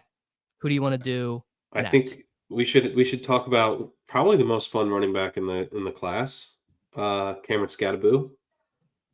The big try hard white. It just depends on how you define fun. Because Skattebo is a fun player, but he's fun. And by the way, how funny is this? Before plugging in weight or anything, that Deuce Vaughn is just top comp. Deuce Vaughn, Justin Jackson. These are try hard guys. Yeah, Jackson was a UDFA who stuck around. We did get the Trey Lance Deuce Vaughn backfield for like half of a game. Yeah, it's just one of my fondest memories. All right, I'm gonna put in 100 for his draft pick. I'm putting in 225. Well, here's the thing, and I think this is why he's such an interesting guy. Consensus draft board, mock draft database has him at 77. All right. I think the thing with Skattebo is that, like, I believe the NFL is in. Not like install this guy day 1 starter in, but like, I don't think he's a day 3 guy. I think he's a day 2 guy. his 40 is going to be brutal if he runs it. Yeah, he should probably skip the 40. No, I think he should. I think times. I was going to say, I think he should just not be scared of it. And I think he should just do it. Fun. The guy I was going to, he looks Kerrane though, you know, like he's, well, I was going to say in terms of the ceiling case, you want to go, how does this guy go to the NFL and be a super smash? It's Le'Veon Bell. Le'Veon Bell yeah. was fat and slow in college, basically, but like an incredible hard-nosed runner, gained a lot of tough yards. Fat Danny Woodhead. Fat Danny Woodhead. Fat Danny Woodhead. Yeah, Fat Danny Woodhead would be a good player. But I mean, like, look, Le'Veon's college stats: 83 rushing yards per game, 1.95 receptions per game. 50% of the rushing yards on his team. This was not a dominant college player, and he was big, but he lost weight. He was just like a very patient runner. I mean, dude, these comps are about as good as you can get from a guy who's not like locked into round 2. Like, look at Aaron Jones, LaShawn McCoy, Cam Akers, Rachaad White, Jeremy McNichols, David Montgomery. Like, all these guys can catch passes. Like, not all of them hit. Some of them are busts. Let's put him as a day 3 pick. Okay. And that's where you get your sincere McCormicks and your Eno bench. James Starks was not nothing. No, Peyton Hillis was like never a serious college player. Well, Peyton Hillis is more of like a downhill fullback type. He's the reason Skattebo is actually interesting to me, and not just kind of like, you know, like a fun dart throw, is that he ran 18 routes a game, 17.9. And he had a yards per out run of 1.57, which is basically tied with Jeanty, who was at 1.58 for his career. That's one of the best numbers in the class. 144 targets in 4 seasons, and he transferred from Sacramento State. Really strong receiving efficiency on a bunch of routes. We got a big sample size of this guy as a receiver, and he was really efficient at it. He's got enough size. We just talked about like that bigger third down back profile. Like, that's here we go. You know, I have his RAS plugged in at like 6. It might be lower than that. It might be 4. It might be bad. No, he'll be strong though. He'll be strong. He'll be strong, and he's big. Like RAS, you know, generally if you're like in 215, you're not going to be terrible. It's the really little unathletic guys who get crushed. But anyway, you know, he should be like a functional rusher and a good receiving back. You're kind of hoping. The Rachaad White thing is really what you're hoping for. Rachaad White is a totally realistic comp for Cam Skattebo, and he's probably a better between the tackles runner because he's bigger and stronger. Yeah. So Rachaad White tested well and runs like he's slow, and Skattebo's going to test slow and run well, is what I think. But even if he doesn't run that well, you still have the out of him being a really good receiving back. Which is why all his comps are like really good receiving backs, or guys who sucked but still stuck around because they can catch the ball. So I think he's a pretty, like, I'm curious where he opens up. I know everyone kind of thinks he's fun, so he won't go totally under the radar, but also like I don't think people are really going to fully believe in him. So I would love to sit there and take, like, if you're giving me him in the 12th round, like, there you go. Samaj Perine. Why is that? I mean, obviously Perine was a much better college player. Well, Perine came in as a 2-down guy and learned the receiving stuff. And Skattebo is going to come in as the receiving guy. Yeah.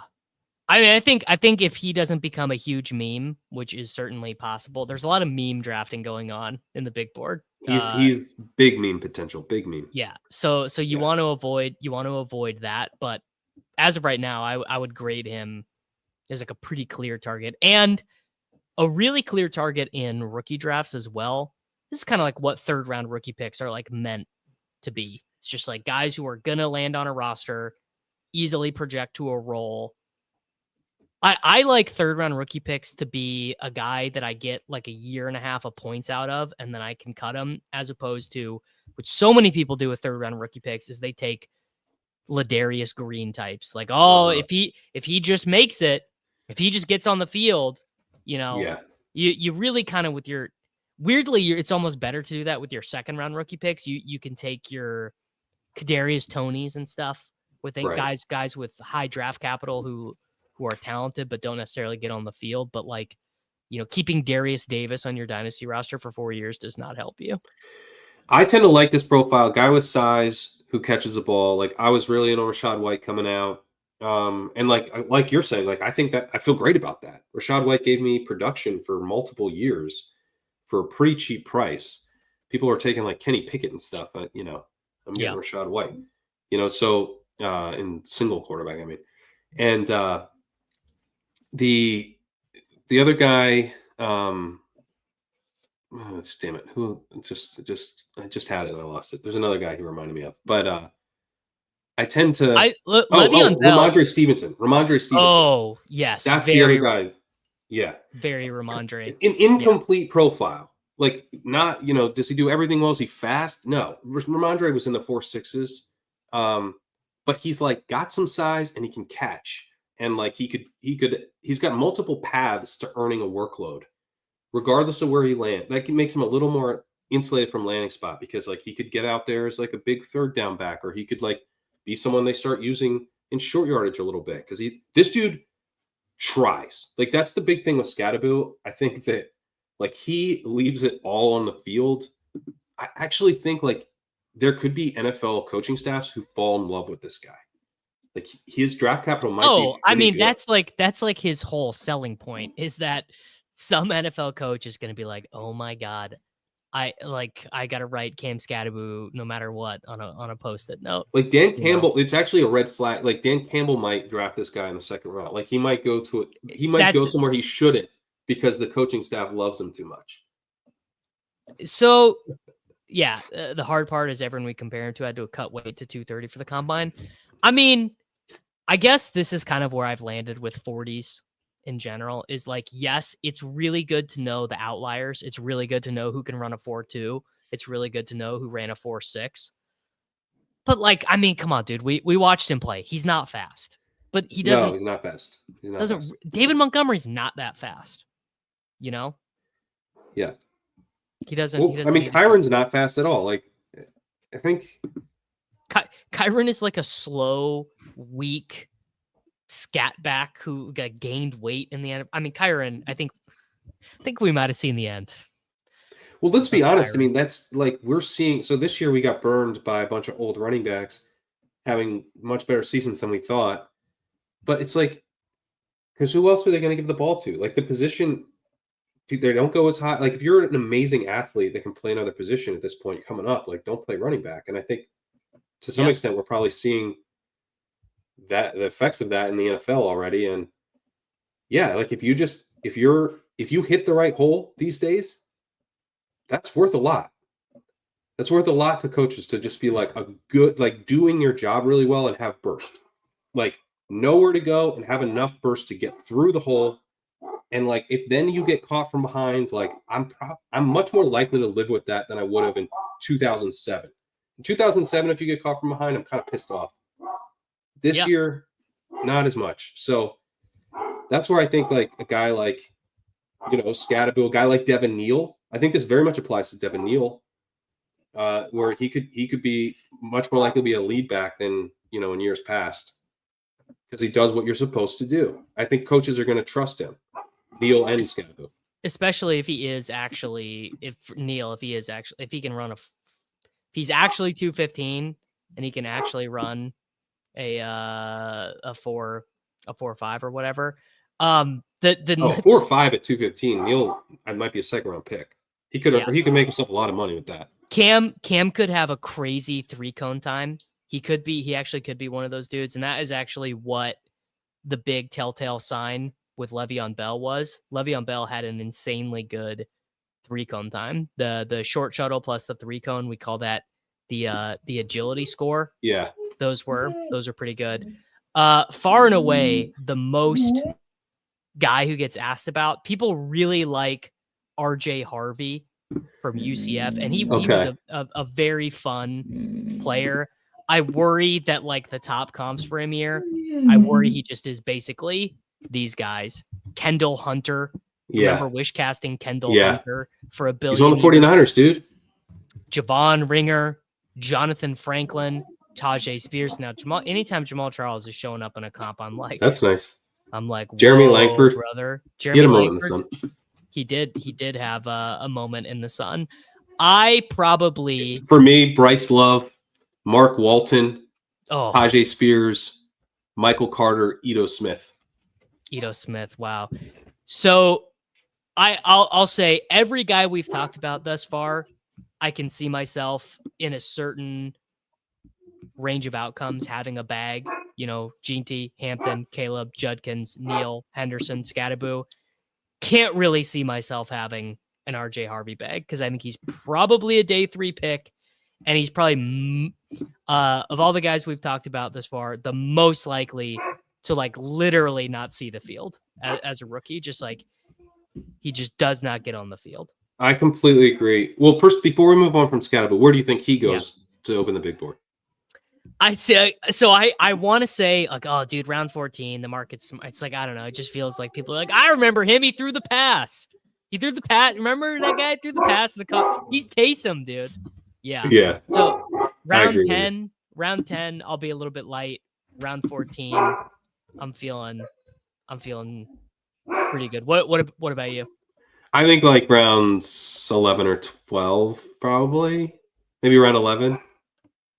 But yeah. I'm down to take him in round 12-ish. I'm down to take him for sure. All right. RJ Harvey, I'm very much where you're at on him. He's just like, he gives me scat back vibes. Some of the when I'm watching these guys, like one of the things I've been trying to pay attention to is like, are you hitting the holes up the middle? Like, because that's how the play's designed, you know, and most of these plays, it's like are you going off the guard? Are you going off the tackle? You know, but you're not, or right up the gut, but are you not like bouncing everything? And he's a big bounce the run to the outside guy. A big bouncer. There will be like massive holes. Like there's lanes, and you watch him run up to where, and then he's like, no. And he bounces out, and then he's so fast. He bends runs really well that it doesn't matter. He like scores a touchdown on that play. But he's one where I feel like like seeing him in college versus what the NFL is going to see when they watch, it could be like with the biggest disconnect where they're like, this guy's not our guy. An NFL coach is going to watch that and be like, not on my team, brother. You go do that for Kellen Moore. We don't do that shit here. You know, like that is exactly like Dan Campbell. Dan Campbell would watch RJ Harvey and be like, he doesn't want to put in the work. And it shows up in the data too. You know, his yards after contact average is pretty bad. Yeah. His missed tackles forced, though, really good. His breakaway percentage, really good. But you look at his broken tackle stuff, it's not. And also, for a guy of this profile, you would prefer his receiving to be really good. You'd prefer him to be like, oh, no, actually, we're going to have both of the running backs on the field at the same time. He's going to run routes out of the slot, you know? And he's pretty good. 1.47 yards per route run, 12 and a half routes per game. That's pretty good. Just amazing, though. Just the raw receptions, though. Yeah. I'm a little bit more into the raw stats than maybe some other prospects are, but I'm just like, because I think something that's telling with raw stats is just your team just wanted to give you the ball. Right. You know? Yeah. It's just I agree. There is just something like your college coach who was trying to win games just wanted to give you the ball. No, I look at the raw stuff too. I think that's a good point. But when you look at the raw stuff where he was solid and then the efficiency is solid, but that's why you get like the Ito Smiths of the world, these guys who are like kind of tweeners. They're like not like, now I think he's faster than Ito Smith, but like they're not big enough to be lead backs, and they're not like super special receiving backs. So you get kind of, I mean, Tajay Spears again is one of the guys who pops up. The book's not written on him. We'll see, but again, like the tricky part is, what if Michael Carter was like really fast? Would that be cool? Would we be into that? I would be into Michael Carter being fast. I think he might be Michael Carter. Like that could be fun. I'm not putting RJ Harvey in jail or anything, but I just think it's so like just knowing how drafters behave. Especially in rookie drafts. RJ Harvey's like the worst type of bet to make in rookie drafts, where he's like gonna go ahead of guys who win in the 3rd round of the NFL draft when he's a 5th round pick in rookie drafts. Yeah.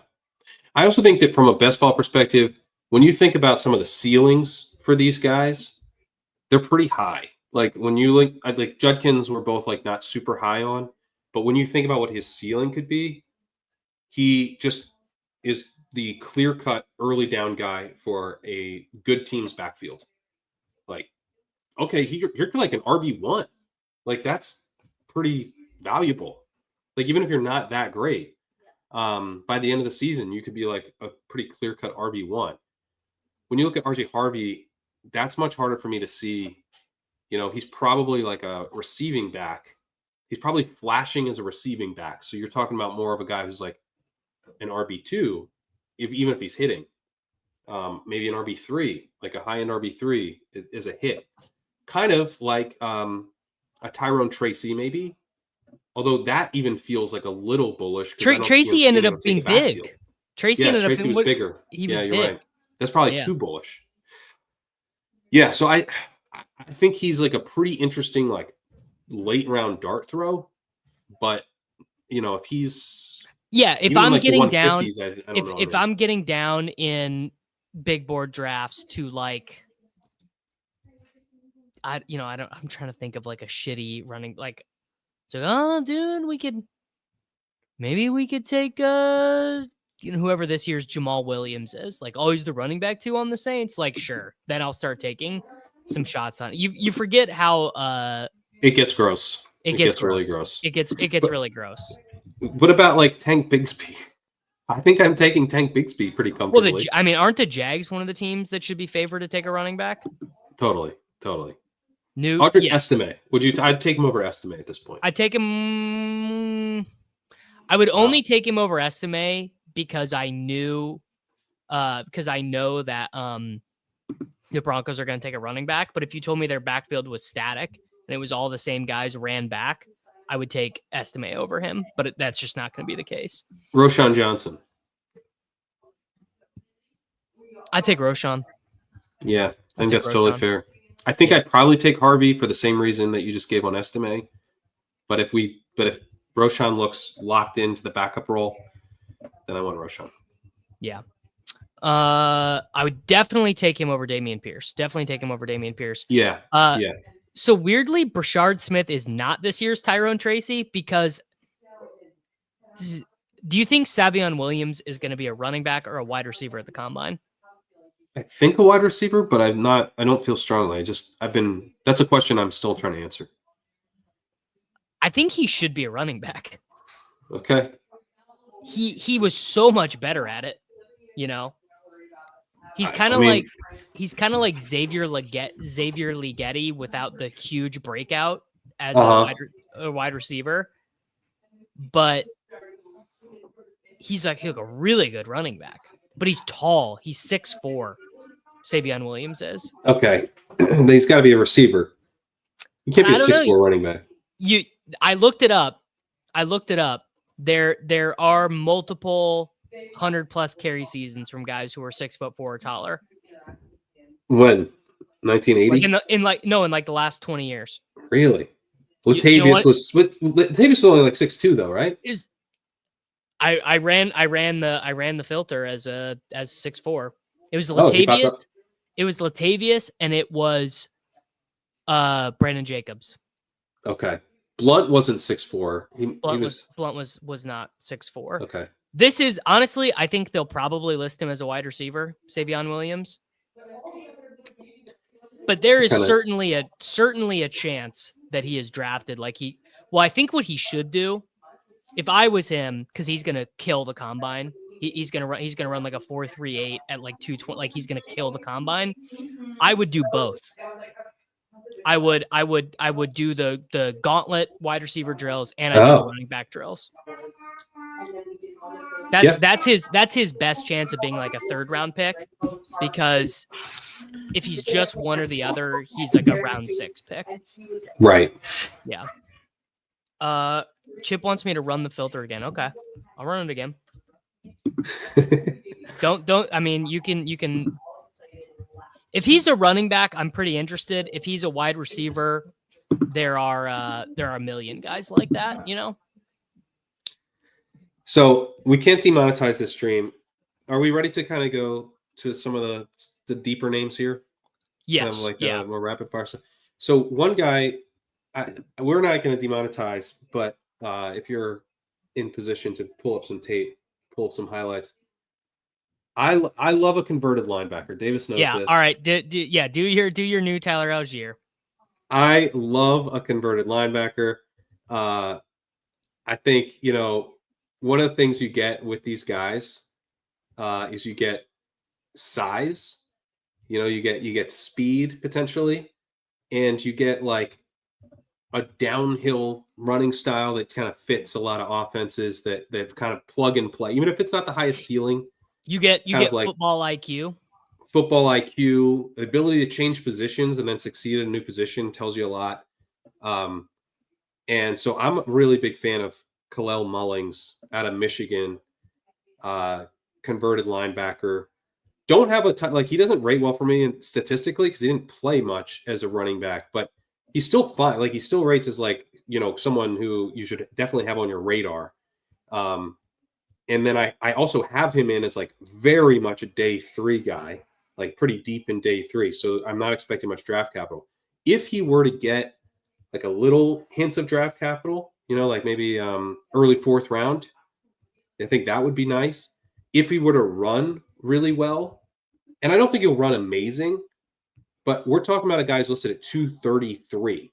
So if he runs in the 4.5s, that's running well, right? Speed score, that's nice. It's RAS and all that stuff. He could have pretty good RAS with a 4.5.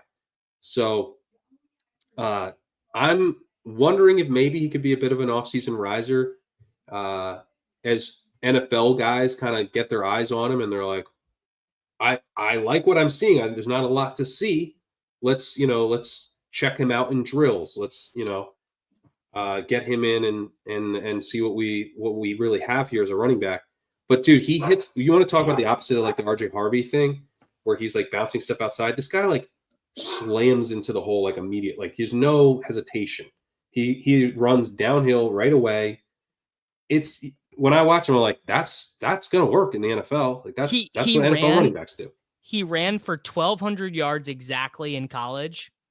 825 of them were after contact. I mean, I really think there's a role for this guy in the NFL.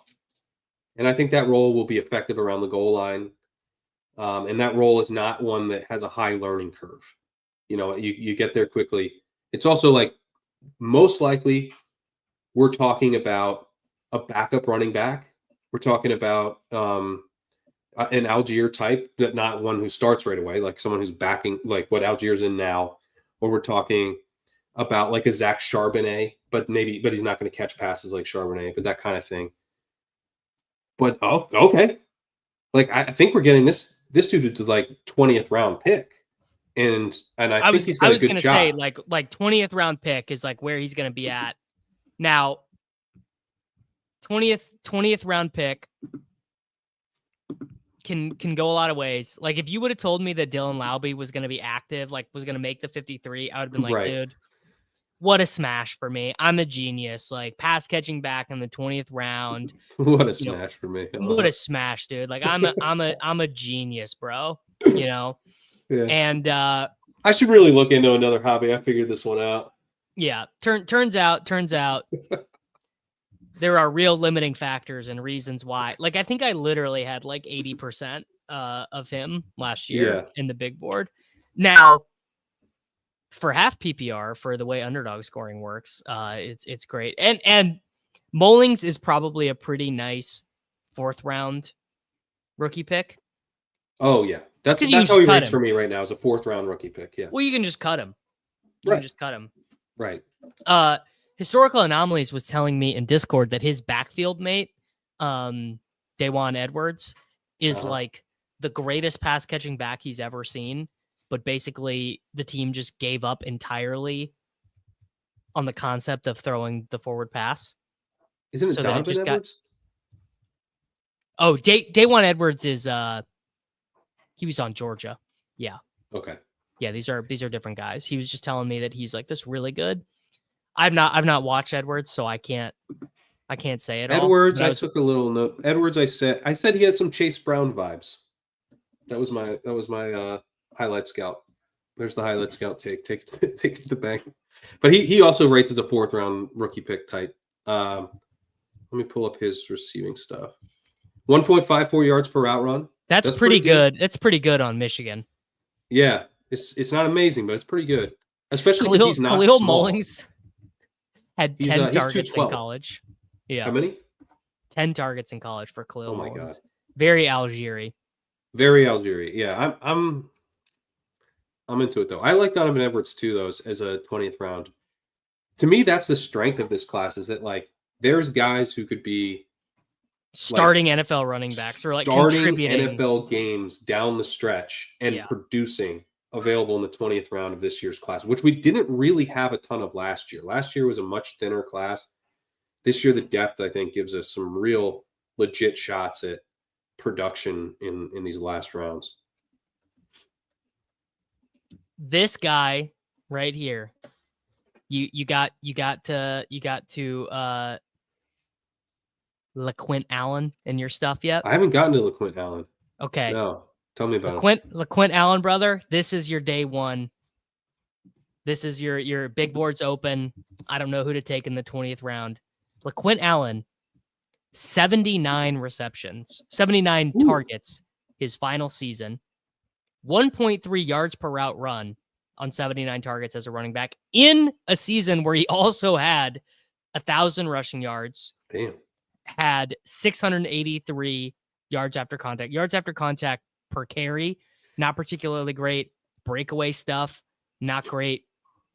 But I wonder if Lequint Allen comes in immediately as a rookie and is just like a passing down back. He like did legitimately play some out wide. You know, basically 15% of his snaps came as a slot wide receiver or an outside wide receiver, which I think is sort of interesting. Definitely going to be a day 3 pick, but I don't know. I mean, that is a rare skill set, really, for a college running back to be that productive in the passing game. Yeah, I think Lequint is the round 20 guy. I'm into that. The draft capital for him looks shaky, but it's gonna be bad. Yeah, he has an assault record. I don't even know any of the background. All I know is that he had like a legit like felony that was expunged. So it's not on his record anymore, but it seems like there are some character issues. And I don't know anything other than that. While we're on the subject of guys with kind of shaky draft capital, let me represent my alma mater, Delaware. Marcus Yarns. There we go. This is the first time that we've gotten to, I literally don't know who the guy is. Marcus Yarns is 190, but he has a career backfield dominator rating of 71%, which is pretty high, 84% at his peak. So this is one of Blair Andrews', smaller school dominates the backfield. That tells you a decent amount. He had 1.59 yards per route run for his career on 10 routes a game. So pretty productive receiving guy, which is important given that he's smaller. But he also had a 43% breakaway percentage. And you watch him, you're like, he doesn't look like a scat back. He runs up the middle, does all the normal running back things, even though he's undersized.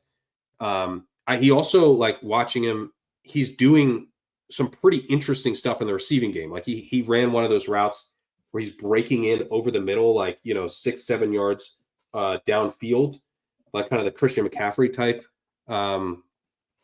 routes, and then he's also, they use him on real wheel routes. So it's not just like they use him on some shovel pass.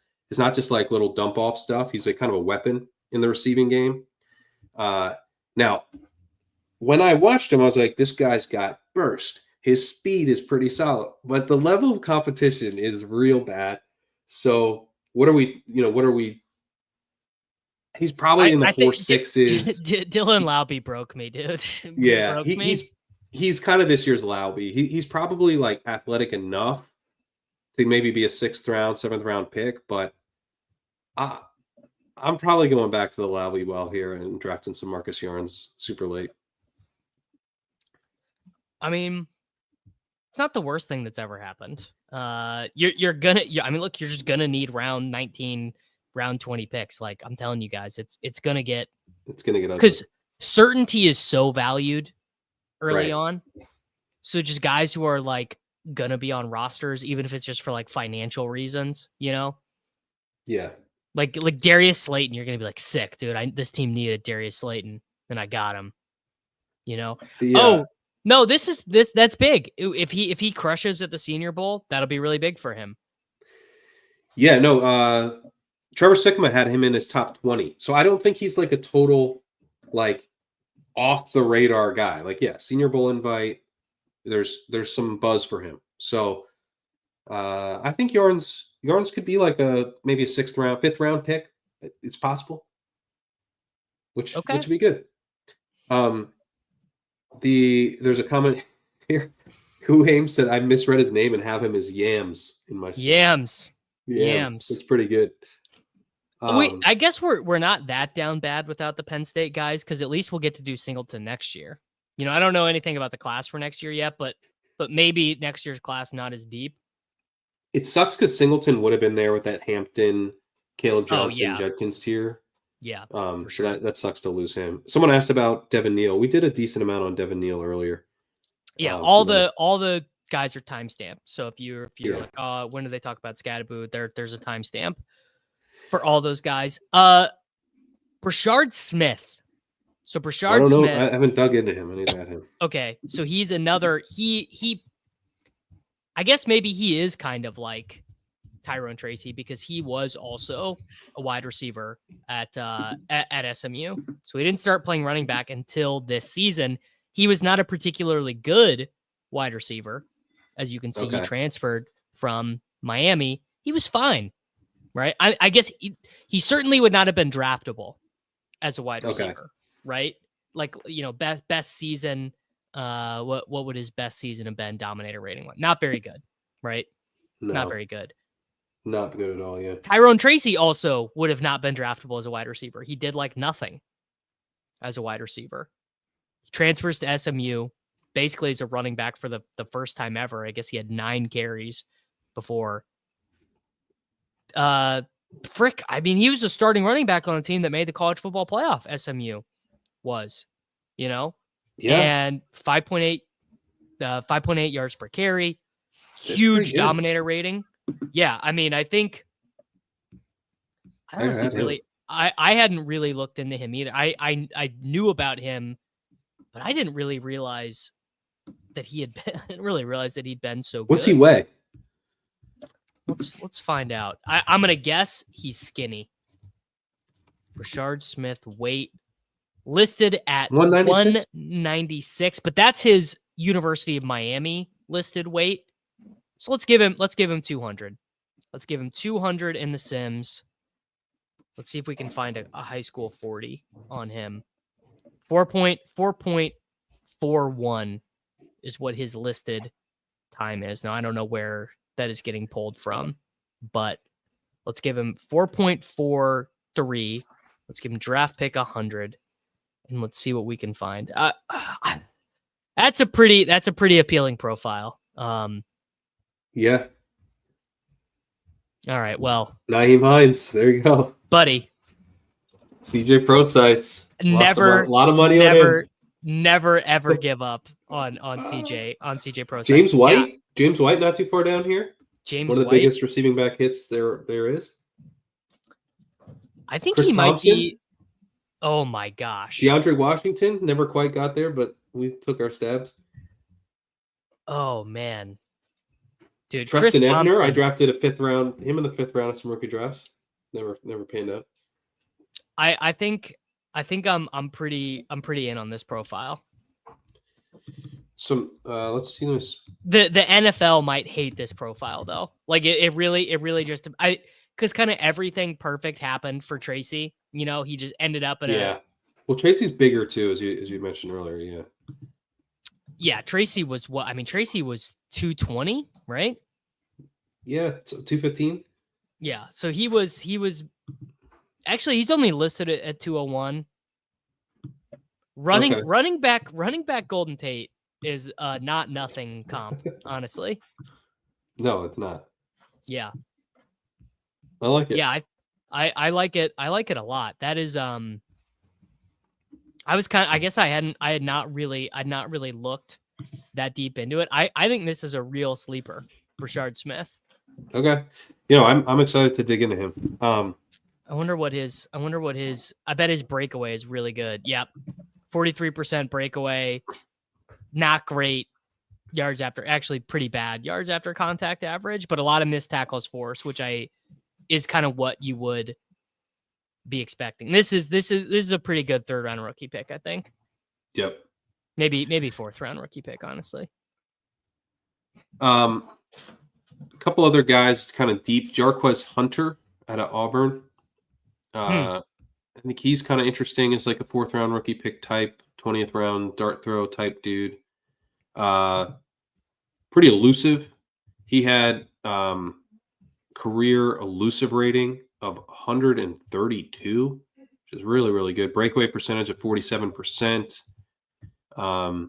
Not a zero as a receiver, 1.03 yards per out run. Ran a decent amount of routes per game. So, you know, the big thing, like draft capital, does not look locked in.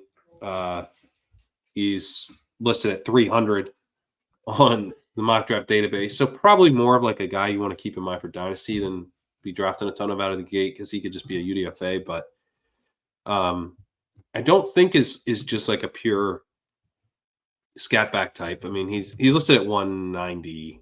No, sorry, that was Marcus Jones. He's listed at 209. So he's got enough size and enough tackle breaking where you could see him being like one of these undersized lead backs in a committee type. He's got some versatility, got some tackle breaking, got some breakaway speed. Would like to see the NFL get a little bit more excited about him, but definitely a guy that's the thing. on your radar. He kind of seems like one of those guys that the NFL is just like, you know, there's 10 of these guys. There's 10 of these guys, yeah. But definitely worth someone keeping an eye on. Donovan Edwards, not Donovan Edwards, we talked about him. Damian Martinez. The sickness is getting him here. Damian Martinez, big dude. Big back. Played for terrible college teams. Yeah, so he was at Miami to close. Yes, but he was at Oregon State before. Okay. He's listed 237. And when you look at him, he does not look, at first glance, like he does not look like he's 237 pounds. But I don't mean that in a bad way. Like, he looks pretty fluid. But then as I was watching him, I'm like, yeah, he's pretty big. He's just, I don't think he's going to play on passing downs probably at all. But he's a powerful runner, got good burst. I think he's probably got like enough burst to run in like the 4.5s. Probably not like great long speed, but another, you know, a guy kind of in the Mullings mold where you're like, this dude's going to be able to hit holes, and, you know, probably be able to earn some kind of role in his rookie season if he lands in a good enough situation. And he's listed at 242. So Mullings actually is the safer. He's listed at 164 with a peak of 91 on the consensus big board. Martinez is 242 with a peak of 132. But similar kind of like really big, but, you know, gets moving, hits holes, 2 downs. There are a lot of guys like that in this class. I can see it, though. I can see it. This guy. Yeah, Chris Carson-ish, Graf says. Yeah, that's what I would say. Woody Marks, 301 targets in 5 seasons in college. Like, the definition of a receiving back. Not a particularly strong runner. really bad yards after contact, not even a great PFF rushing grade. I'm like, I guess he's not a terrible runner, but I could see him sort of as just basically just a 5th round pick, passing down specialist. And he kind of emerges in like an Isaiah Davis-esque role by the second half of the season for a team. He gives me maybe Kenny McIntosh vibes. That has never been a sentence that anyone's ever wanted to hear. Never has Kenny McIntosh vibes been preceded by sick. Yeah. Love it. Sign me up. Charles Sims showing up as his top comp. Yeah, sure. Yeah. Why not? Why not literally exactly that? Yeah. I'm not a fan of Woody Marks. He kind of has that you breathe on him and he falls down kind of thing. And he's just the running style is so clearly he's really fast, but he's just running. He's out there running. He's out there running. You know? He's not. It doesn't look like a running back to me. He kind of runs like a wide receiver or something, where you're yeah, you're running as fast as you can, and that's cool because you're fast. But he doesn't really finish a lot of runs. He's like an explosion back who doesn't always finish the run. DeAndre Washington, Tyler Beatty, Ito Smith, Evan Hull. Yeah, these are like the greatest hits of these guys. Who's that? I literally don't even know who. That's before my time. Yeah, Patrick Laird, our boy. He's one of the guys that I'm kind of willing to let other people have. I just don't think the ceiling's really there. Because I think he's probably in a limited role, even if he's good. And I think the floor is pretty low. Yeah. Yeah. I'm trying to think if there's anyone else. I mean, Phil Maffa. I wanted to ask you. Yeah, I want to ask you because there's Phil Maffa, Trevor Etienne, and Ollie Gordon were names that I'd heard heading into this. And then I'm looking at draft capital projections. Trevor Etienne is down at 272. Maffa's a little bit better, I think. Yeah, Maffa's 176. Ollie Gordon is 96. Maffa's a big boy, so yeah. I could see a team being into that. Ollie Gordon, it's if Ollie Gordon goes into meetings and is guys, I was hurt. I didn't say anything about it because, I wanted to be there for my team and everything. But he just comes in and says, I was hurt. I had this wrong with my knee. I had to have a surgery. I was hurt. I could see him being a 2nd round pick. Yeah. His second production got so much worse. I don't see another explanation for it, but his 2023, nuts. 614 yards after contact, 4.5 yards per carry. 2023 for Ollie Gordon, 6.1 yards per carry, over 1,000 yards after contact, 54% breakaway percentage, 330 yards on 50 targets, not a great yards per route run, 90 elusive rating. Either he got hurt or he has a rare metabolic disorder that made him bad at football over one offseason. I don't see another explanation. Well, he just doesn't look that fast to me. I don't think he's going to test that well. If he plays exactly like he did last year, yeah, he'll play terrible, or he'll test terrible. Yeah, he's kind of tall. He looks kind of high waisted. It's sort of Latavius Murray kind of. It's kind of what he looks like to me. Yeah. And then if you're not that fast, if you're going to be built like that, you should probably be pretty fast. Because you're not necessarily you're not going to have the low center of gravity. I was going to say it's low man wins, and you're never going to be high man. You're never going to be the low man. I probably. If Ollie Gordon is cheap in the big board, he might be one of my biggest bags, though. Because it's just how do you fade if there's even a chance that production is real? If there's a chance. He was coming into this year, it was Ollie Gordon, Ashton Jeanty, I don't know, hard to say. They could play to a draw. Yeah. And then he sucked. but I'm willing to believe there's reasons for him sucking. Another one is Taj Brooks. I just have kind of learned my lesson about Texas Tech running backs. He does not look fast to me. I think he's going to test very poorly. No, five-year player, got the ball a ton, 0.54 yards per route run. I think I'm out on Taj Brooks. I could see this. That's such a good comment. Yeah, I could see Sean showing up and being like, yeah, it's a shipper. Because Sean's good at looking at the upside, and there was once upside, and so I get that. That's Ollie Gordon is the guy where I'm kind of torn on because he shows up as a 3rd round rookie pick for me, and I think that's probably about right. But he's got a lot more ceiling than I'll say this: I'm in one of my leagues. Does our rookie draft before the NFL draft? I'm a big favorite to take Ollie Gordon in the 3rd round. In that, I've got some extra picks, and yeah, I'm a pretty big favorite to take Ollie Gordon in that because the upside is very asymmetrical. You're gonna take plenty of running backs who get 0, whether it be via injury or they stink or their bench or whatever. Ollie Gordon could actually be a star. I mean, he could be a star. So, well, he's big. I mean, the thing is he's 225. So what if he is actually faster than he looked last year? Then, he could be pretty damn good. You could be getting discount Judkins or discount, Caleb Johnson. It's the same archetype. I take him round 10 if his name was Kickflip Gordon. That is true. that is 100% true. Yeah, it is.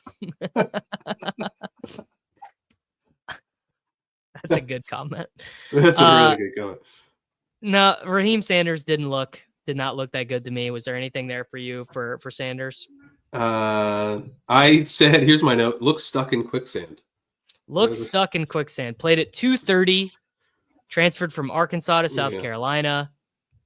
What is this? 16% breakaway rate for South Carolina. Numbers back it up. Maybe it was better. Oh, that's 2023. 2024 breakaway rate, 37%. Okay. Better. 40% for his career is actually not bad. He looks okay. But yeah, he looks pretty slow to me. And he looks very slow to me. If you need a 227-pound slow running back, boy, do I have the draft class for you. This might be the 2025 draft. This might be the all-time slow, big, breaking tackle, hit the hole class of all time. Should we talk Kyle Monangai while we're on the subject? Yeah, I mean, I guess we can just keep. It's just so hard for me to take a guy from Rutgers seriously, but 2 straight 1,200-yard seasons. I think he's probably just a backup. He's probably just a backup running back in the NFL. He's not that big. He's 209, but he plays real big. And I think one of these guys who coaches are going to love. 28% breakaway percentage though, and 0.46 yards per route run. Was he ever a linebacker? I don't think so, but he plays like he could convert to linebacker. Yeah. Well, is it Pacheco slander? Because I think we're all kind of. If Kyle Monangai runs a 4.3, then I'm all the way in. I actually think. I think he's a backup too, but I think he could be a backup in a Roshani way, where he's once he or an Alexander Madison way, where he's a backup we care about. I think Monangai could be a backup we care about. So I think he's an okay pick in the late rounds. Okay, I actually don't understand why is Giddens not getting more pub? Giddens looks pretty decent to me. Giddens looks pretty gosh darn good. Yeah, so I think long speed is probably an issue. 54% breakaway percentage. And just watching him, I'm I don't think he's got long speed. DJ Giddens, I think he does look like he has good burst. He looks very willing to run up the middle. He had some drops issues, and apparently he had a blue shirt because of grades. He wasn't able to play right away in college. which is a little bit of a red flag. But yeah, 212 pounds. And statistically, he looks pretty solid. So let me see what his yards per route run 1.27 on 11.6 routes per game. So he's not a zero at all. Like he's not amazing as a receiver, but he flashed a little.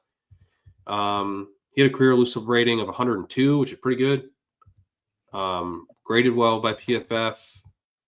I think he's like a really interesting, like third round rookie pick type guy, and that makes him a pretty solid late round pick.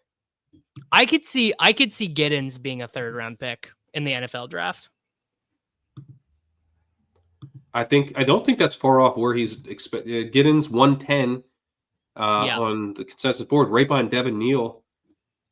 Yeah, I think he could easily be a third round rookie or third round NFL draft pick. Yeah, he's ahead of Dylan Sampson on the consensus board right now. He's definitely a name to not just to keep on the radar, but to like be mixing in. I could see him being a 49ers. Drafts. I could see him being the new Joe Williams, the new Elijah Mitchell. I could really see him being a 49er or just a Shanahan scheme guy. Yeah. I think he's a target in like the, 17th, 18th type range. Yeah. You're probably getting a backup to start, but like, maybe not. I mean, what's he expected to run? I mean, I kind of thought he would be fast, but I might be biased because I went to the same school as him and I like him and I like watching him. He might not be that fast. Well, Sampson's supposed to be really fast. He didn't look like super fast. Sampson is too small, dude. He's gonna be a tweener. Yeah. Giddens is not going to be a tweener. Giddens will weigh 215. Sampson might weigh 198 or something at the combine. Sampson also had a 39% breakaway percentage, which is not that great. 30% his final year, which is the year he got the ball a ton. So I kind of Sampson is like my worry with Sampson is that he's a speed back who's not actually that fast. That is a death knell. That is you can't come back from that. He was fast. Like I know he has like really good like high school track numbers and stuff, but like he's presumably like put on some weight in college, and I don't know. And I am focusing a little bit. I'm trying to be directionally accurate on like how fast are these guys, because when we get the combine numbers, the prices are going to change dramatically. Prices are going to change big time. So I'm mostly trying to predict.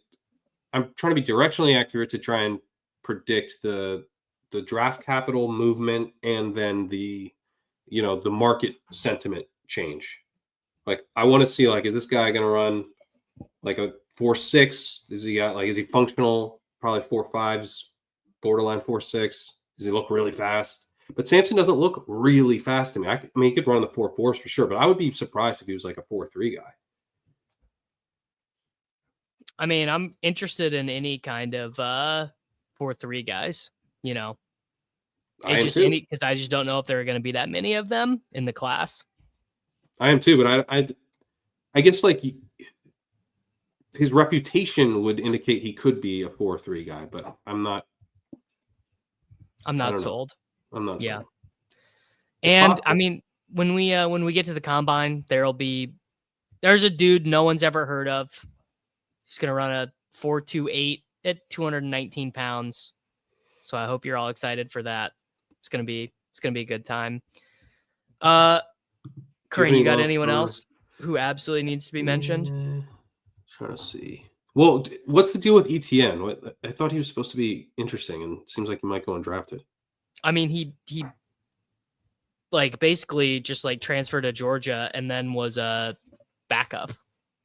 Don't love that. Like was just like in fact, at one point he was losing carries to a white guy. So,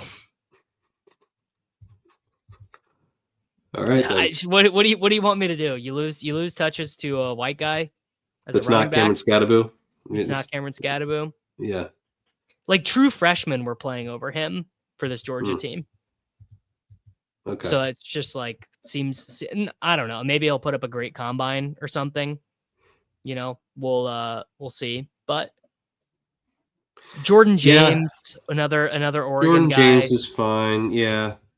Kind of a 4th round rookie pick type, I think. Bayshell Tootin. Tootin. Yeah. Yeah.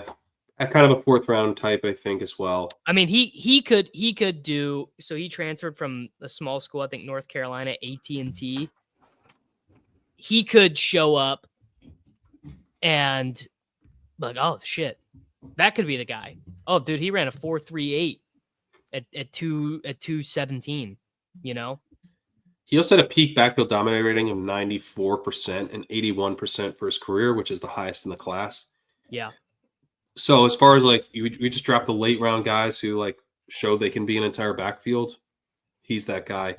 I believe he had some fumbling issues though, which is obviously a concern for how much coaching staff. The backfield dominator rating. Do you think that gets thrown off by playing with a running quarterback because instead of handing it to another running back, they just run with the quarterback?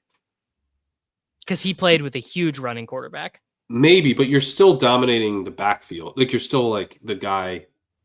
Like from a playing time we trust you perspective, which I think is most of the signal. Yeah. His quarterback, his final 166 and then 98 carries in back-to-back years for his quarterback. Well, he still ran 15 routes a game and 1.27 yards per route run. So even with 1.27 yards per route run in that offense is pretty impressive, actually. Yeah. And he has a 47% breakaway percentage, 147 career elusive rating. Handled a big workload, as mentioned with the backfield dominator rating. So broke a lot of tackles like per game, a lot of breakaway yards per game. I think he's definitely, again, like with him, the fumbling stuff and just like maybe not being super explosive has me wondering what the draft capital will be. But he's actually 148 on the consensus big board. So I don't know. I mean, he's actually another one of these guys I probably should be thinking about more in the 20th round, 19th round when the big board opens. I'm intrigued. He's probably a target. He like that. That is the Tootin stuff. That's probably a target because that seems like a guy who could be a riser. 54% breakaway percentage is pretty good. 62 missed tackles forced. Over 70% of his yards came after contact. Yeah, I think he's actually more of a target than I was thinking. Yeah. I mean, again, like a target in the 19th, 20th, but I think probably pretty good there. I mean, that's kind of the picks that are really important in the big board though. Because a lot of people are going to be eating zeros. A lot of people are eating zero, football is 8 months away, 9 months away when we're making those picks. Yeah, 100%. There you go. Savion Williams listed as a wide receiver for the Senior Bowl. I think that's a little misguided by him, but we'll see. Yeah. He was a really good running back. Well, to be honest, Davis, that locks in that he'll be a wide receiver in the big board, which makes him so much less interesting. No, but does it though? I think so. You get running back points at wide receiver? Mm-hmm. He's listed as a wide receiver. Running back more. He's listed as a wide receiver, and the Commanders go up in round 5, and they have Savion Williams running back on the card. That's the thing. He is too tall. He is too tall to be a running back. He's too tall. He looks like a running back, though. Yeah, it's like the Cordell Patterson thing. It is. That's Cordell Patterson, bro. Could be Juwan Jennings. This is Juwan Jennings. I mean, if it was just Juwan Jennings, it's a match. Yeah. All right, Kerrane. Let's get out of here. We'll do wide receivers next week if we have time. I'm going to do wide receivers next week. We'll see if Kerrane is here or not. Kerrane, what can people be doing on Legendary Upside to get ready for the big board? We're planning on having big board rankings drop as soon as we can get like a reasonable ADP set to throw in. Because the rankings kind of bacon ADP a bit. So it's kind of crazy how this works. We're watching playoff football and I'm ranking everyone for the 2025 season. But that's what we've been doing. We've been hard at work getting the rankings ready to go for the big board as soon as we can get them out. So that's what you can look forward to there. Doing some preview pods with Davis and RotoPat for the playoff games. Those have been fun. Check those out on the Legendary Upside YouTube channel. And yeah, we have Dynasty rankings continually updating. I'm planning on working on a big Dynasty update to get all the rookies in there pretty soon as well. Probably around the time that the big board rankings drop, maybe right after. And then, yeah, there's gonna be a lot of Dynasty content rolling out on the site too as I write up all these rookies. All right, there we go. I'm gonna continue having the prospect profiles coming out over at patreon.com/Davis Mattek. So if you do you have any live best ball teams? Was a comment I wanted to ask you. Yes, I've got 3 alive. One of them with all 10 guys live, and they're all in the way too early contest. Okay. So I should have stopped drafting in week 11 and then let everyone else do it. Kerrane, I went 0 for 89 this last round. All my best stuff was like Hurts Henry.